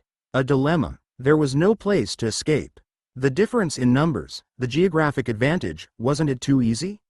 The spies were caught, or they planned to give false information from the beginning. Everything had a cause. The previous victories might have been paving stones for this trap. But it was too late for regrets. It was wise to move before the situation became worse. Jeff blocked the rear with the soldiers. Jeff had been placed in the role of a non-commissioned officer. 5,000 troops couldn't operate alone. Lord Nim? That day, the day that Torium and others recognized me as a lord. Jeff's tone had changed. His tone became really awkward, but I left it alone. Anyway, I looked ahead. He is Magdali, Kawang. Magdali was a dragon. It was the first time I had seen a dragon, so I was amazed. He flew in the sky and his breath dissolved troops. Oswin was currently engaged in a fierce battle with him. But my role wasn't to help him out. The fleet-footed soldiers will follow me. We will eliminate the ones on horseback first. I chose the soldiers with great mobility. The quality of the troops was superior, but in a confusing situation like this, there was no control over the tactics. I started moving with 500 of the fastest soldiers. War wasn't a simple numbers game. There were bound to be dynamic changes depending on the situation of the battlefield. However, there were also irreversible decisions. I moved and succeeded in defeating 2 Death Knights and a Lich. A considerable number of skeletal horses and soldiers were removed, yet the situation was worsening. It is tough, I decided quickly. The battle had started less than 30 seconds ago, but the number of allies had dropped considerably. Without Oswin, there were too many enemies to defeat when running around alone. I quickly ran towards Oswin. Kua, you, Mokdali. Oswin cut off Mokdali's left wing. Oswin had lost 2 arms in the fierce battle. Did you think I wouldn't know about the spies? You shouldn't mess with me. Your fortress has already been decimated. Now return to the soil. Oswin, Quarurung. Another hit. The attack that could rival the magic power of a lich slammed into Oswin. His skin melted. Quarurung. The breath was poured out once again. It was apparent that Oswin would melt without leaving a trace behind if he was hit. However, I was a little bit faster than the breath attack. I have to believe in Infinity Armor's defense. It was impossible to avoid taking any damage. I quickly grabbed Oswin, but my right chest was exposed to the breath. Hook. I had dealt with many enemies, so I was already at my limit. My eyes widened and my heart beat like crazy. The blood of a thunderbird couldn't hide the loud noise. Fortunately, the melted part of Infinity Armor quickly recovered. I bent to confirm it while running as hard as I could. Lord Nim, Torium, Jeff and 2,000 soldiers approached me. That number increased to 5,000. I said through gritted teeth, Jeff, Torium, I will take the southern commander and leave the battlefield. Take my horse. Torium agreed to my words. Jeff opened his mouth in support. Don't worry about the rear. The renowned warrior Jeff will block them. It was impossible not to know his intentions. You won't live. Jeff just laughed. I am dead anyway. Why is it a big deal if I die again? That's right, and I have no intention of becoming a skeleton soldier. I will get out of here and see you again. Lord Nim's name will inevitably shake the underground world. Go, there is no time. The enemy had noticed and started to pursue Oswin. Mokdali had lost 1 wing and he needed to take care of enemies, but his mobility was still good. Find me. It won't be hard once I become the master of this world. Torium chuckled at my words. You will become the master of the underground world. I understand. We will surely find you. By all means. I formed tight fists. I wanted to meet them again someday. I climbed on a horse. The collapsed Oswin was placed in front of me. Talk. As my horse ran, I remembered Mokdali's words to Oswin. The fortress has already been decimated. If that was true, then I couldn't head to the fortress. I have to modify the plan. Originally I had planned to help the South to test Maxium's reaction. But now the South was captured, so I had to choose the next best thing. First I will save Oswin. He had ruled for a long time, so he should have several hiding places in the South. And the 7 sins. I looked down at the gloves. I tried to take them off, but they didn't budge. It was clear that only the owner could remove them. Kururung. It had been less than 30 minutes since I left the battlefield. Noises were heard from behind me. Trackers. My keen eyes noticed the trackers. Fortunately, there didn't seem to be a lot of them. Tisk. I clicked my tongue and got off the horse. Oswin didn't move. Chapter 137 to 138, Phantom Cavalry. 8 times. That was the number of times I had to shake off the trackers before finding a place to rest. It was a naturally occurring cave. The previous owner seemed to be away. I checked all the sides and there was an easy path to escape. I set Oswin down against a wall. It had been 3 days, but Oswin still hadn't regained consciousness. I will rest for a bit. I was reaching my limits. My body was in a difficult state thanks to the trackers. A trap was placed at the entrance so that I would know if anyone came. Pebbles, vines and other materials that would make noises if moved were placed. It was just a basic trap, but it was better than nothing. It could be the subtle difference between life and death. I had managed to survive a few times in my previous life thanks to it. I closed my eyes. I immediately fell asleep. It was the 5th day. We were no longer being pursued. But I stayed alert. I scouted around and figured out a little bit of the geography. Once I finished patrolling and returned to the cave, Oswin was twisting his body. Was he feeling pain? By default, the undead were numb. It wasn't completely removed, but their senses were very dull. It was the same in regards to pain. Jellum. Oswin weakly opened his eyes. Then he stretched out a hand towards me. His body trembled like he was experiencing withdrawal symptoms. In order to maintain their bodies in this world, the undead needed Jellum. But there was none around. It was impossible to obtain any Jellum. Southern Commander Oswin, have you regained your spirit? Commander of the South, Kuik. His mind is coming and going. I watched with one hand on wrath. Oswin had a seizure before losing consciousness again. Since then, Oswin woke up several times only to faint again. However, he wasn't in a normal state. He was delirious most of the time. Sometimes he was a child, other times the Southern Commander. He also became the Twilight Blacksmith. The 7 sins shouldn't exist in this world. Get rid of them right now. Hell Monarch. Don't try to control me. In this way, Oswin unintentionally showed me a few possibilities.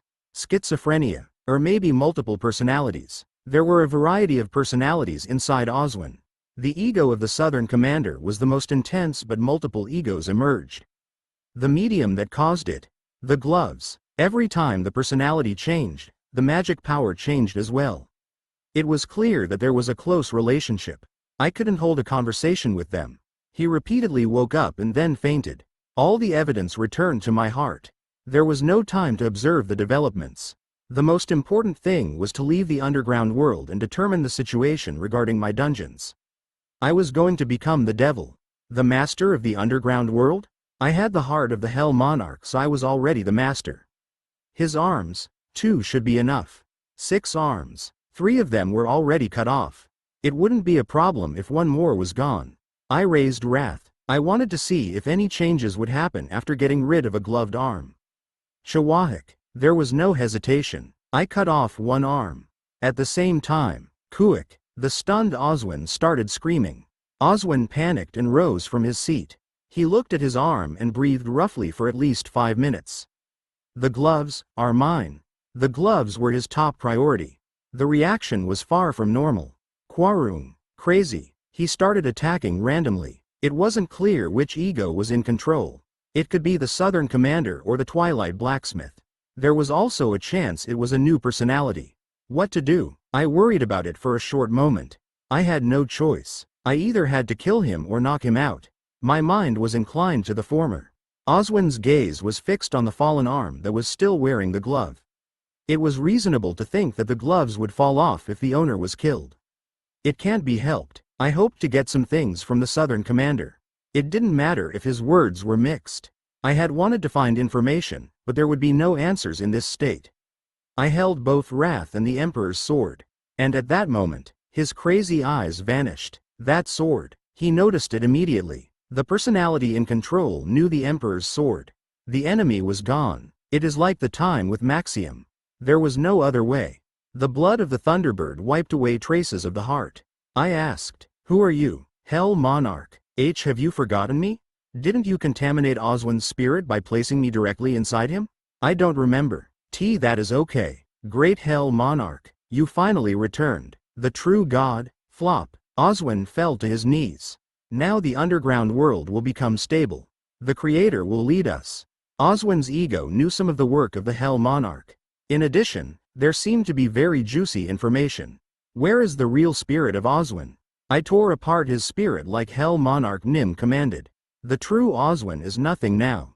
Although this body is a mess, I will recover quickly to faithfully serve Hell Monarch Nim. No, Oswin's spirit still remained. I had heard his cries. This ego doesn't know about it. In addition, his spirit seemed to be been split apart. After the body was weakened, they were able to slip through the crack to temporarily regain control. The ego had no idea this had happened. There was no strict adherence to one personality. Is there any way for Oswin's original spirit to be restored? Why, you must have a reason. Yes, there is a way. The curse on the gloves are suppressing the other egos.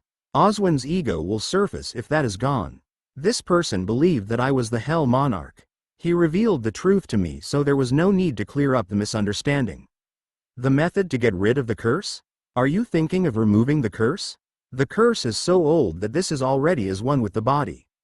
He was saying that it wouldn't be easy. I touched my jaw. The curse is the primary cause, so I need to remove it. I figured out the main point. I stared straight into Oswin's eyes and said, "How long will you be in that guise? It isn't suitable. Reveal your original appearance."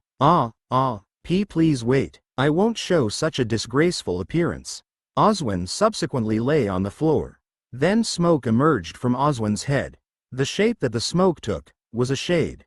It was approximately 3 times larger than a normal shade. Is that your real state? Yes, my monarch. Your name? I am Aduto. Aduto, good work. Quack. Even though the shade had a spirit body, it was possible to deal a blow with concentrated magic power. My magic power wasn't fully recovered, but I could successfully use the magic power of the moonlight. I struck with the Emperor's sword. Why? Aduto looked down at his chest and said in a shocked, little voice. I had dealt a critical hit, so he gradually faded away. Soon he would be completely destroyed. I put the sword away and said, I am not the Hell Monarch. I am Randolph Brigzeal. It might be his heart, but I was my own person. The demon called Randolph Brigzeal. I wouldn't be split apart like Oswin. My cold eyes turned towards Aduto. In the near future, Aduto would be completely destroyed. Duck. The gloves fell from the hands. It was evidence that the curse was gone. This is pride. I instinctively knew it after I put on the gloves. One of the 7 sins. Pride. I had gathered 4 of the sins. Wrath, sloth, greed and pride. I immediately felt stronger after putting on the gloves. This place? Where is this place? At this time, Oswin opened his eyes. Randolph? The battle? Why am I in a place like this? Mokdali? Yes, where is Mokdali? The fact that he recognized me meant that the ego of the Southern commander was in control. I need to suppress this ego. It was simple. If the Southern commander was gravely injured, then another ego would emerge. Similarly, if that ego continued to be suppressed, then Oswin's real self would eventually wake up. Surung. Randolph? Southern hero. Why is your sword, Kuik? 99 times. It was the number of times Oswin was repeatedly knocked out and then forcefully awakened. The blacksmith ego had woken up several times but had fainted from confusion. Fortunately, it didn't go beyond 100 times. He finally started to show a little bit of stability. You? Who are you? I have already told you a few times. I am Randolph Brigzeal. I don't like repeating myself, so please remember this in the future. My memories are a tangled mess. The memories of several people are mixed together. But I am the blacksmith Oswin. The Southern commander and everyone else were fake personalities. Oswin's true identity was the blacksmith. Were you originally a Doom Knight? Come to think of it, my body has changed as well. Oh my God, the Hell Monarch. That cruel person has played with me for thousands of years. He was angry because I threw the 7 sins into the crack. The crack. The dark spirits knew how to handle cracks in space. They could pick up free goods from the crack. Then they sold the items. Oswin turned his head. I remember that this is the world of the dead and Randolph is a hero in the South. But aren't you still alive? That's right, I am alive. Amazing. Those swords are somehow familiar. Wrath and the Emperor's sword.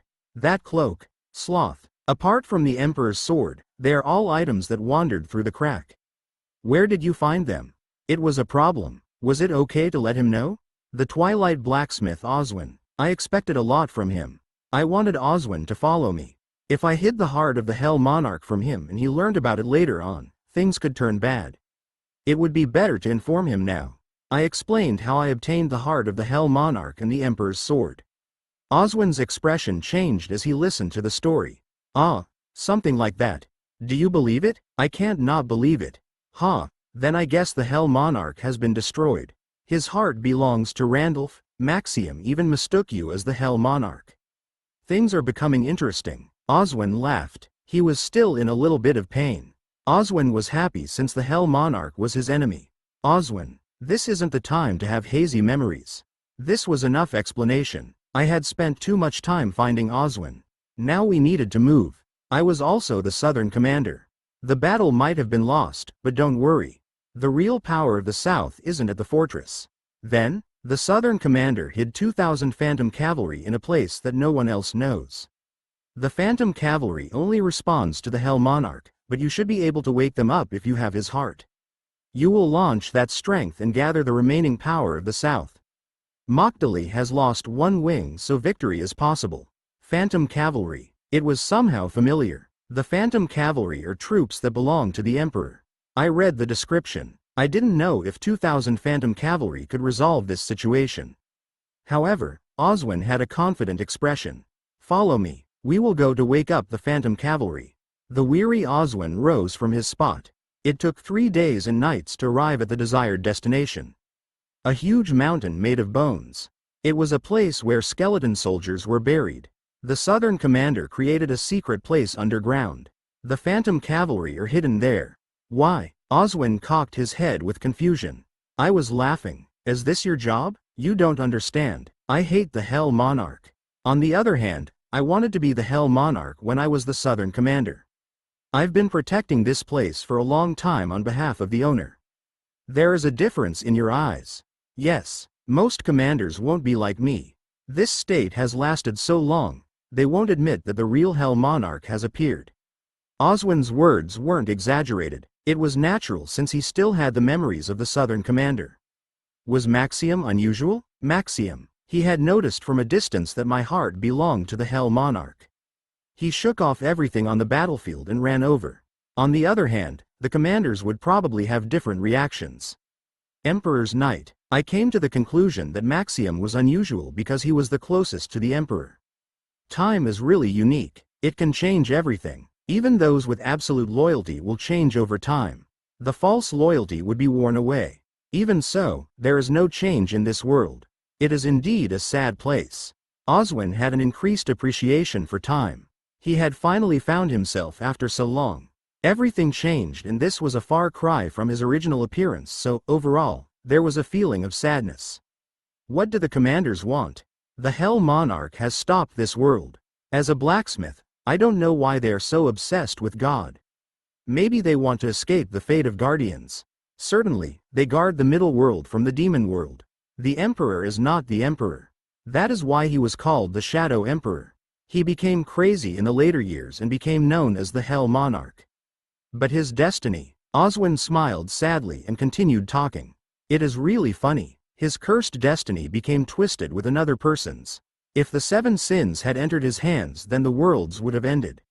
Weren't you the one who made the 7 sins? I created them. I used the God's metal that the Hell Monarch brought me. I was engrossed in the work. However, the finished goods were beyond my scope of understanding. I collected the 7 sins and abandoned them in a crack, where the dark spirits ended up picking them up. There was a bittersweet expression on his face. He had gone through all that work, and the result wasn't what he expected. What will happen if I collect all of the 7 sins? Gathering 3 had given him the skill, corruption. I couldn't help wondering what the effect of putting together all 7 sins would be.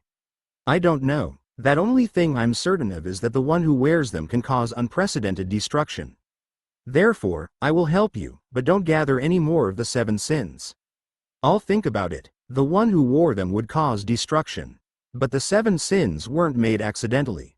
The Hell Monarch had intended to wear them. I don't intend to become the Hell Monarch. My goal was to go beyond that. The Hell Monarch was in a lower category. From the beginning, it was impossible to be the Hell Monarch.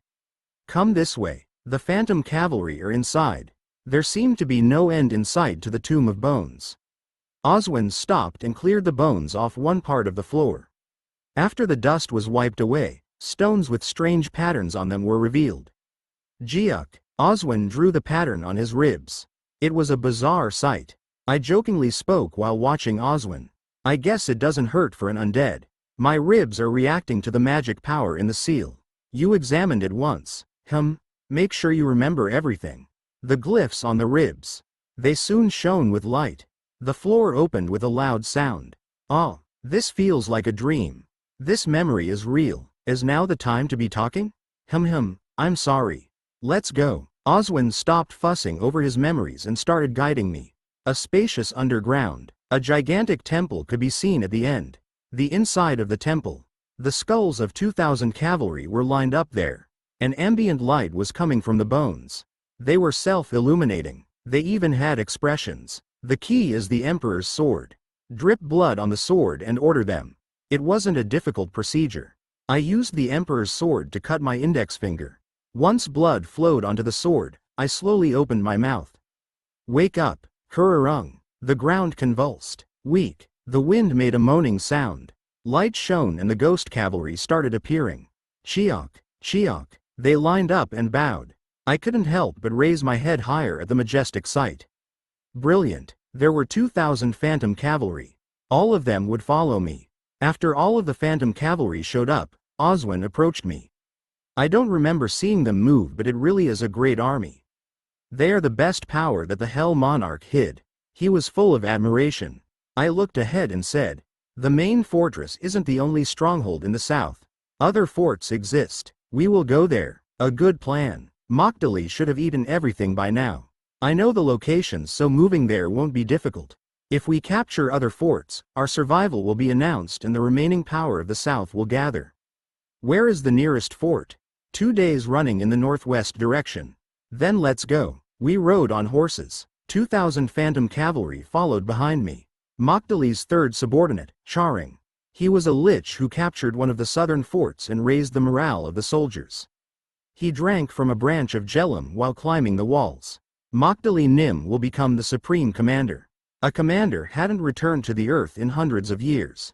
But this time, the southern commander was removed. The wind was starting to blow and it was apparent that Mokdali would become the supreme commander. Apart from the cruel commander Maxium, the other commanders are no match for Mokdali Nim. Charing also felt good about following him. He was currently third ranked and imagined getting a higher position. Opening the Emperor's treasure trove, he dreamed about receiving a significant portion of the treasure and becoming stronger. He noticed it while strolling the walls and receiving the greetings of the soldiers. Numerous lights could be seen in the distance. Is there something there? He raised his eyesight. He focused and could figure out the identities of the lights. Attack. Regroup. 2,000 soldiers on horseback were storming towards the fort. The charging power of the phantom cavalry was unimaginable. The particularly huge phantom cavalry aimed at the gates. Kwa Ru Rung. The gates at the entrance were split apart. The phantom cavalry entered. The massacre began. There was no need for words. I like it. It was simple and ignorant, but I didn't dislike this way of fighting. I gazed around and found the lich on the walls. I quickly realized that he was the captain of this place. Who are you? The lich asked. I took out Wrath, the hero of the south. Thousands of soldiers were wiped out by the phantom cavalry. I engaged in battle with the third subordinate Charing and won. I received help from Pride, but my pure strength was also above his level. Of course, there was some damage. 300 phantom cavalry returned to the earth. Nevertheless, this was a clear victory. After enjoying the afterglow of the victory, Oswin said, "Spread the rumor. The southern commander and the hero of the south have arrived to reverse the situation. There is no time. As soon as the forts are stabilized, we will run towards Mokdali. I'm not sure if we should recklessly run towards Mokdali. I will send troops to check his place of power. Proceed as quickly as possible." Oswin moved to the side. I was aiming for Mokdali, but this was a war. It was hard to see future aspects of a war. I didn't want to be stupid enough to move too late. Jeff, Torium. I stood on the walls and looked at the distant horizon.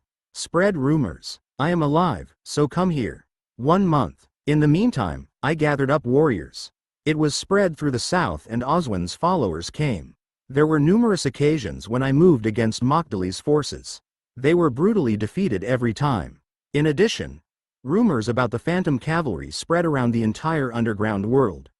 Therefore, I decided to reveal myself. I stopped hiding the heart of the Hell Monarch and the Emperor's sword. The return of the Hell Monarch.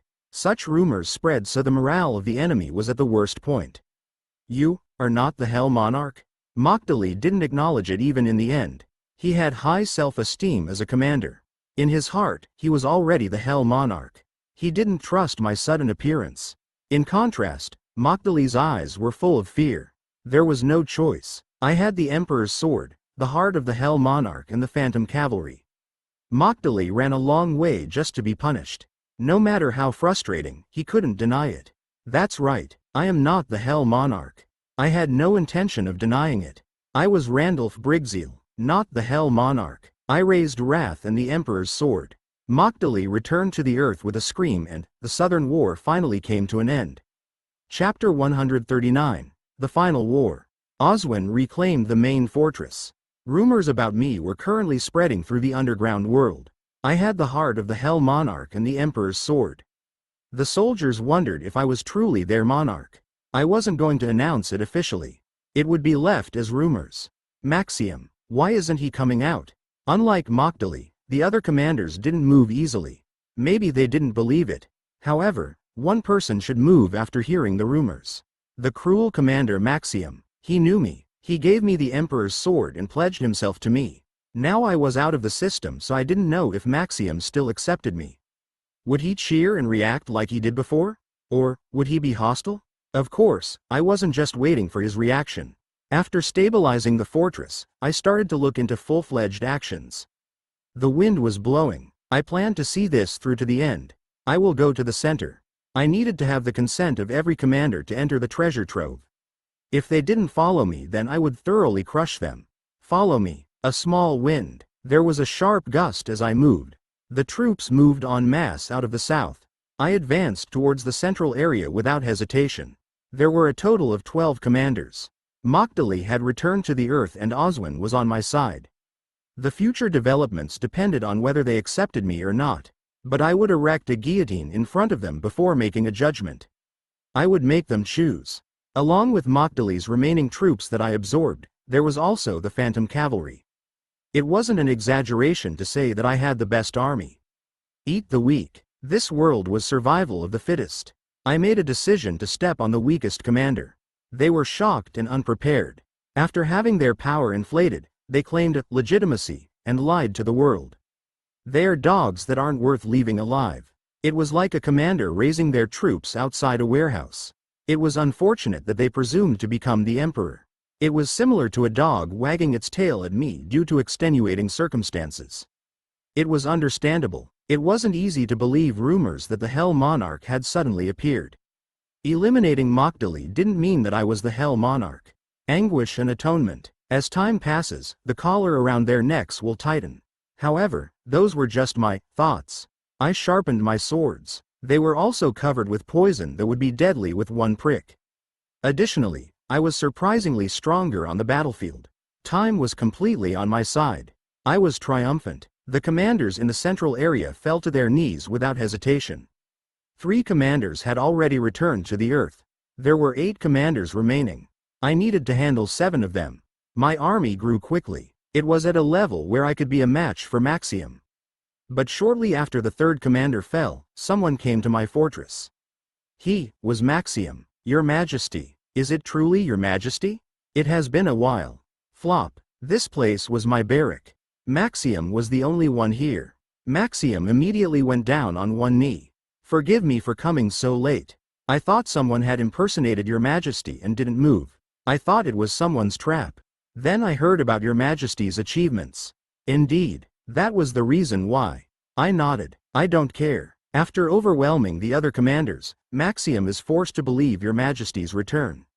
I can't forgive those ungrateful fellows. Maxim clenched his fists. I gave a small smile and asked the question I was curious about. Maxim, I was told that you were neutral. Then what is the reason behind your sudden movements? Are you aiming for the treasures? Maxim shook his head. He made a fuss. How can that be? After seeing your Majesty, I started to move to clean up the trash. Their loyalty to your Majesty has been distorted and I felt greatly disappointed after seeing you come back. I was the reason why he started to move. Although he was guilty, I wasn't the Hell Monarch. There was no need to punish Maxim. Then Maxim, will you follow me to punish the other commanders? Of course, I have come to do so. New Maxim's 300,000 soldiers will follow your Majesty. Okay, I won't doubt you. Thank you. Maxim placed his forehead on the ground. You have come, so shouldn't you do all the work? I replied like it was no big deal, so he glanced up and said, I will take care of everything. Guide me out of the underground world. He had a slightly disappointed expression. It was natural. He had been waiting a long time in the underground world. I finally came, so he was distressed at the thought that I would leave. Maxim, there is nothing definite, and there is only a short time to wait. He was already convinced that I had amnesia. He was ready to follow me no matter what. Furthermore, if there was a way to leave from the treasure trove, then there would be a way to return to this world. Maybe it would be possible to link this place to my dungeon. There were some possibilities, but I couldn't easily say them. New Maxim, I will help your majesty until I return to the earth. Maxim got rid of all his doubts and heartache. Considering the constant fighting that would take place in the future, Maxim's attitude was correct. Thus, Maxim joined me. My power instantly doubled. There was no need to be afraid anymore. This was a golden opportunity to handle the commanders and open the treasure trove. I rapidly gained a hold over the central area of the underground world. Rumors that I formed an alliance with Maxim spread quickly. The commanders felt the danger and started to join together. It wasn't bad for me. I had gathered enough forces and was satisfied with how my strength had grown. The commanders have begun to assemble. We should handle them before they finish gathering, Maxim advised. But my thoughts were different. Leave it alone. We will take care of them all at once. It was an opportunity to sweep them all away. It would take too long to go around and wipe them out one by one. I had handled 3 commanders in 60 days. They were vigilant and ran away quickly.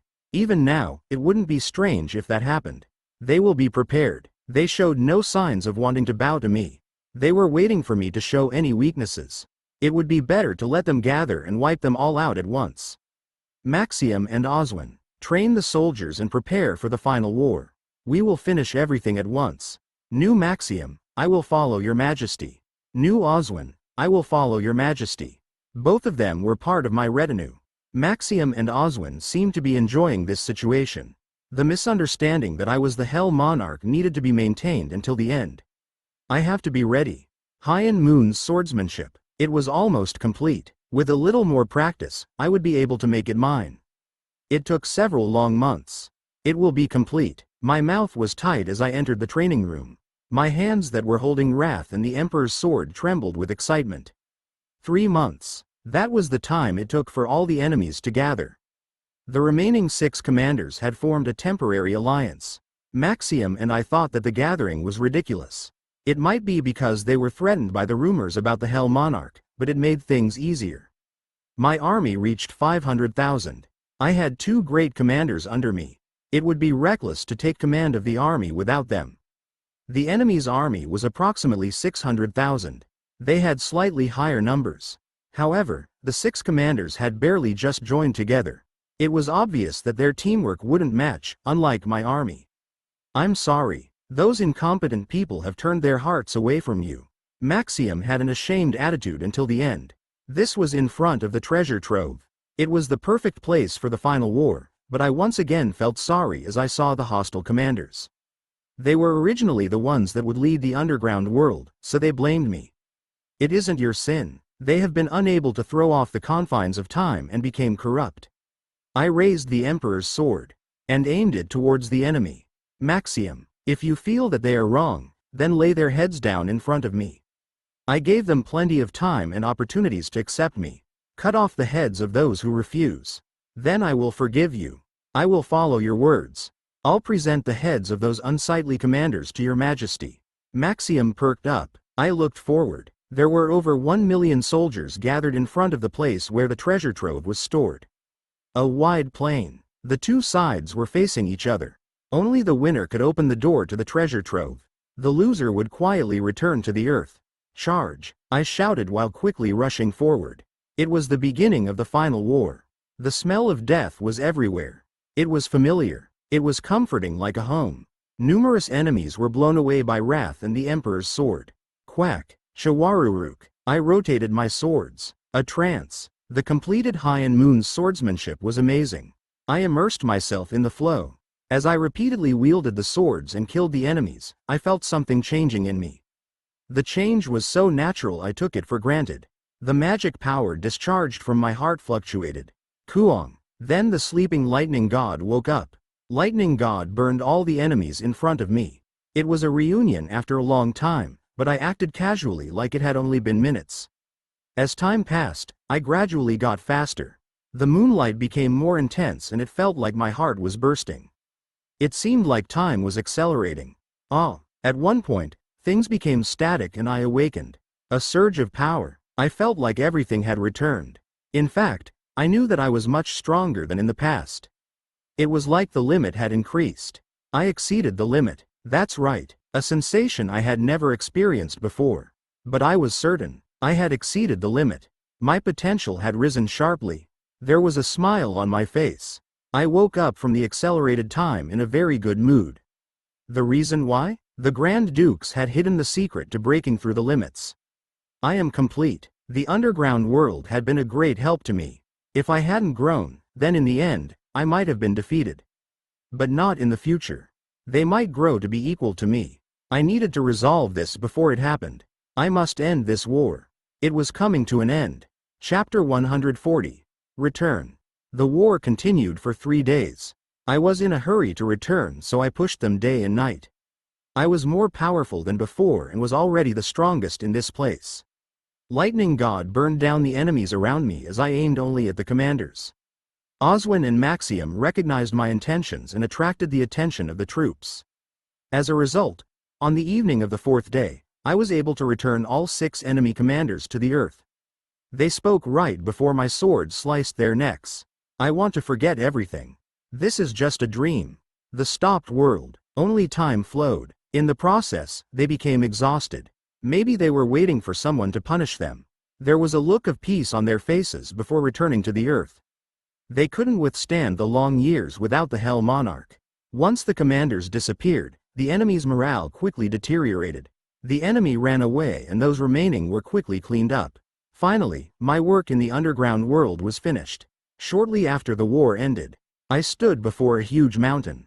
This was the place where the Hell Monarch's treasures were hidden. There will be a way for me to return here. There had to be. My real goal was to become the devil. Ruling the underground world wasn't bad, but I didn't forget my goal. I needed to quickly leave here and determine the situation.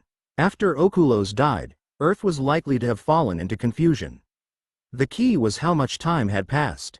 A little over 6 months was spent here, but the flow of time could be different depending on the world. Their souls were sucked in, I said while looking at the front. There was an enormous entrance in the mountain.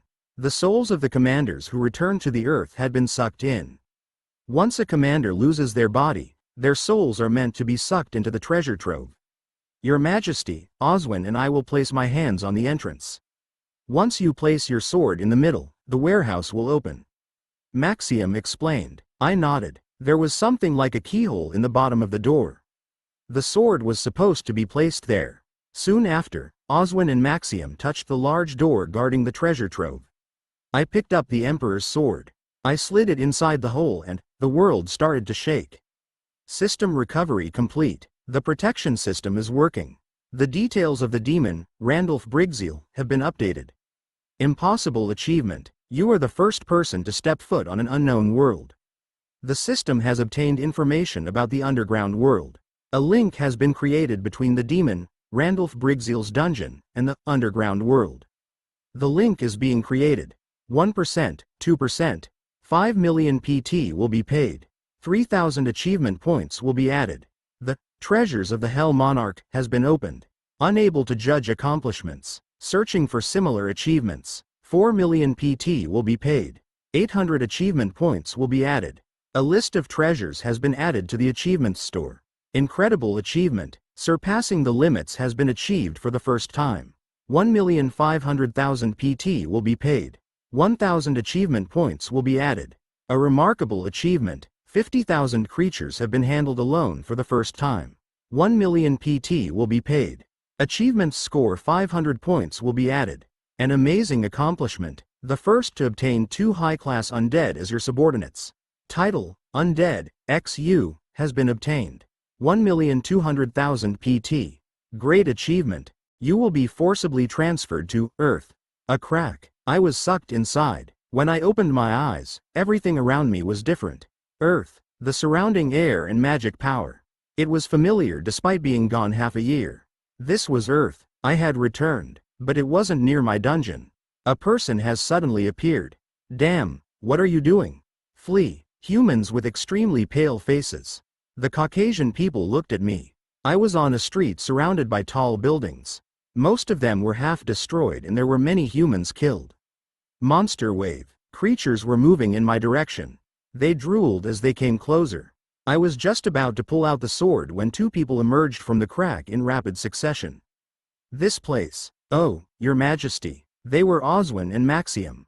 They had come together through the large crack. Oswin was confused because it was his first on Earth, but Maxium was familiar with it. Maxium had already experienced falling to Earth once. Clean up the creatures nearby. I gripped Wrath and the Emperor's sword.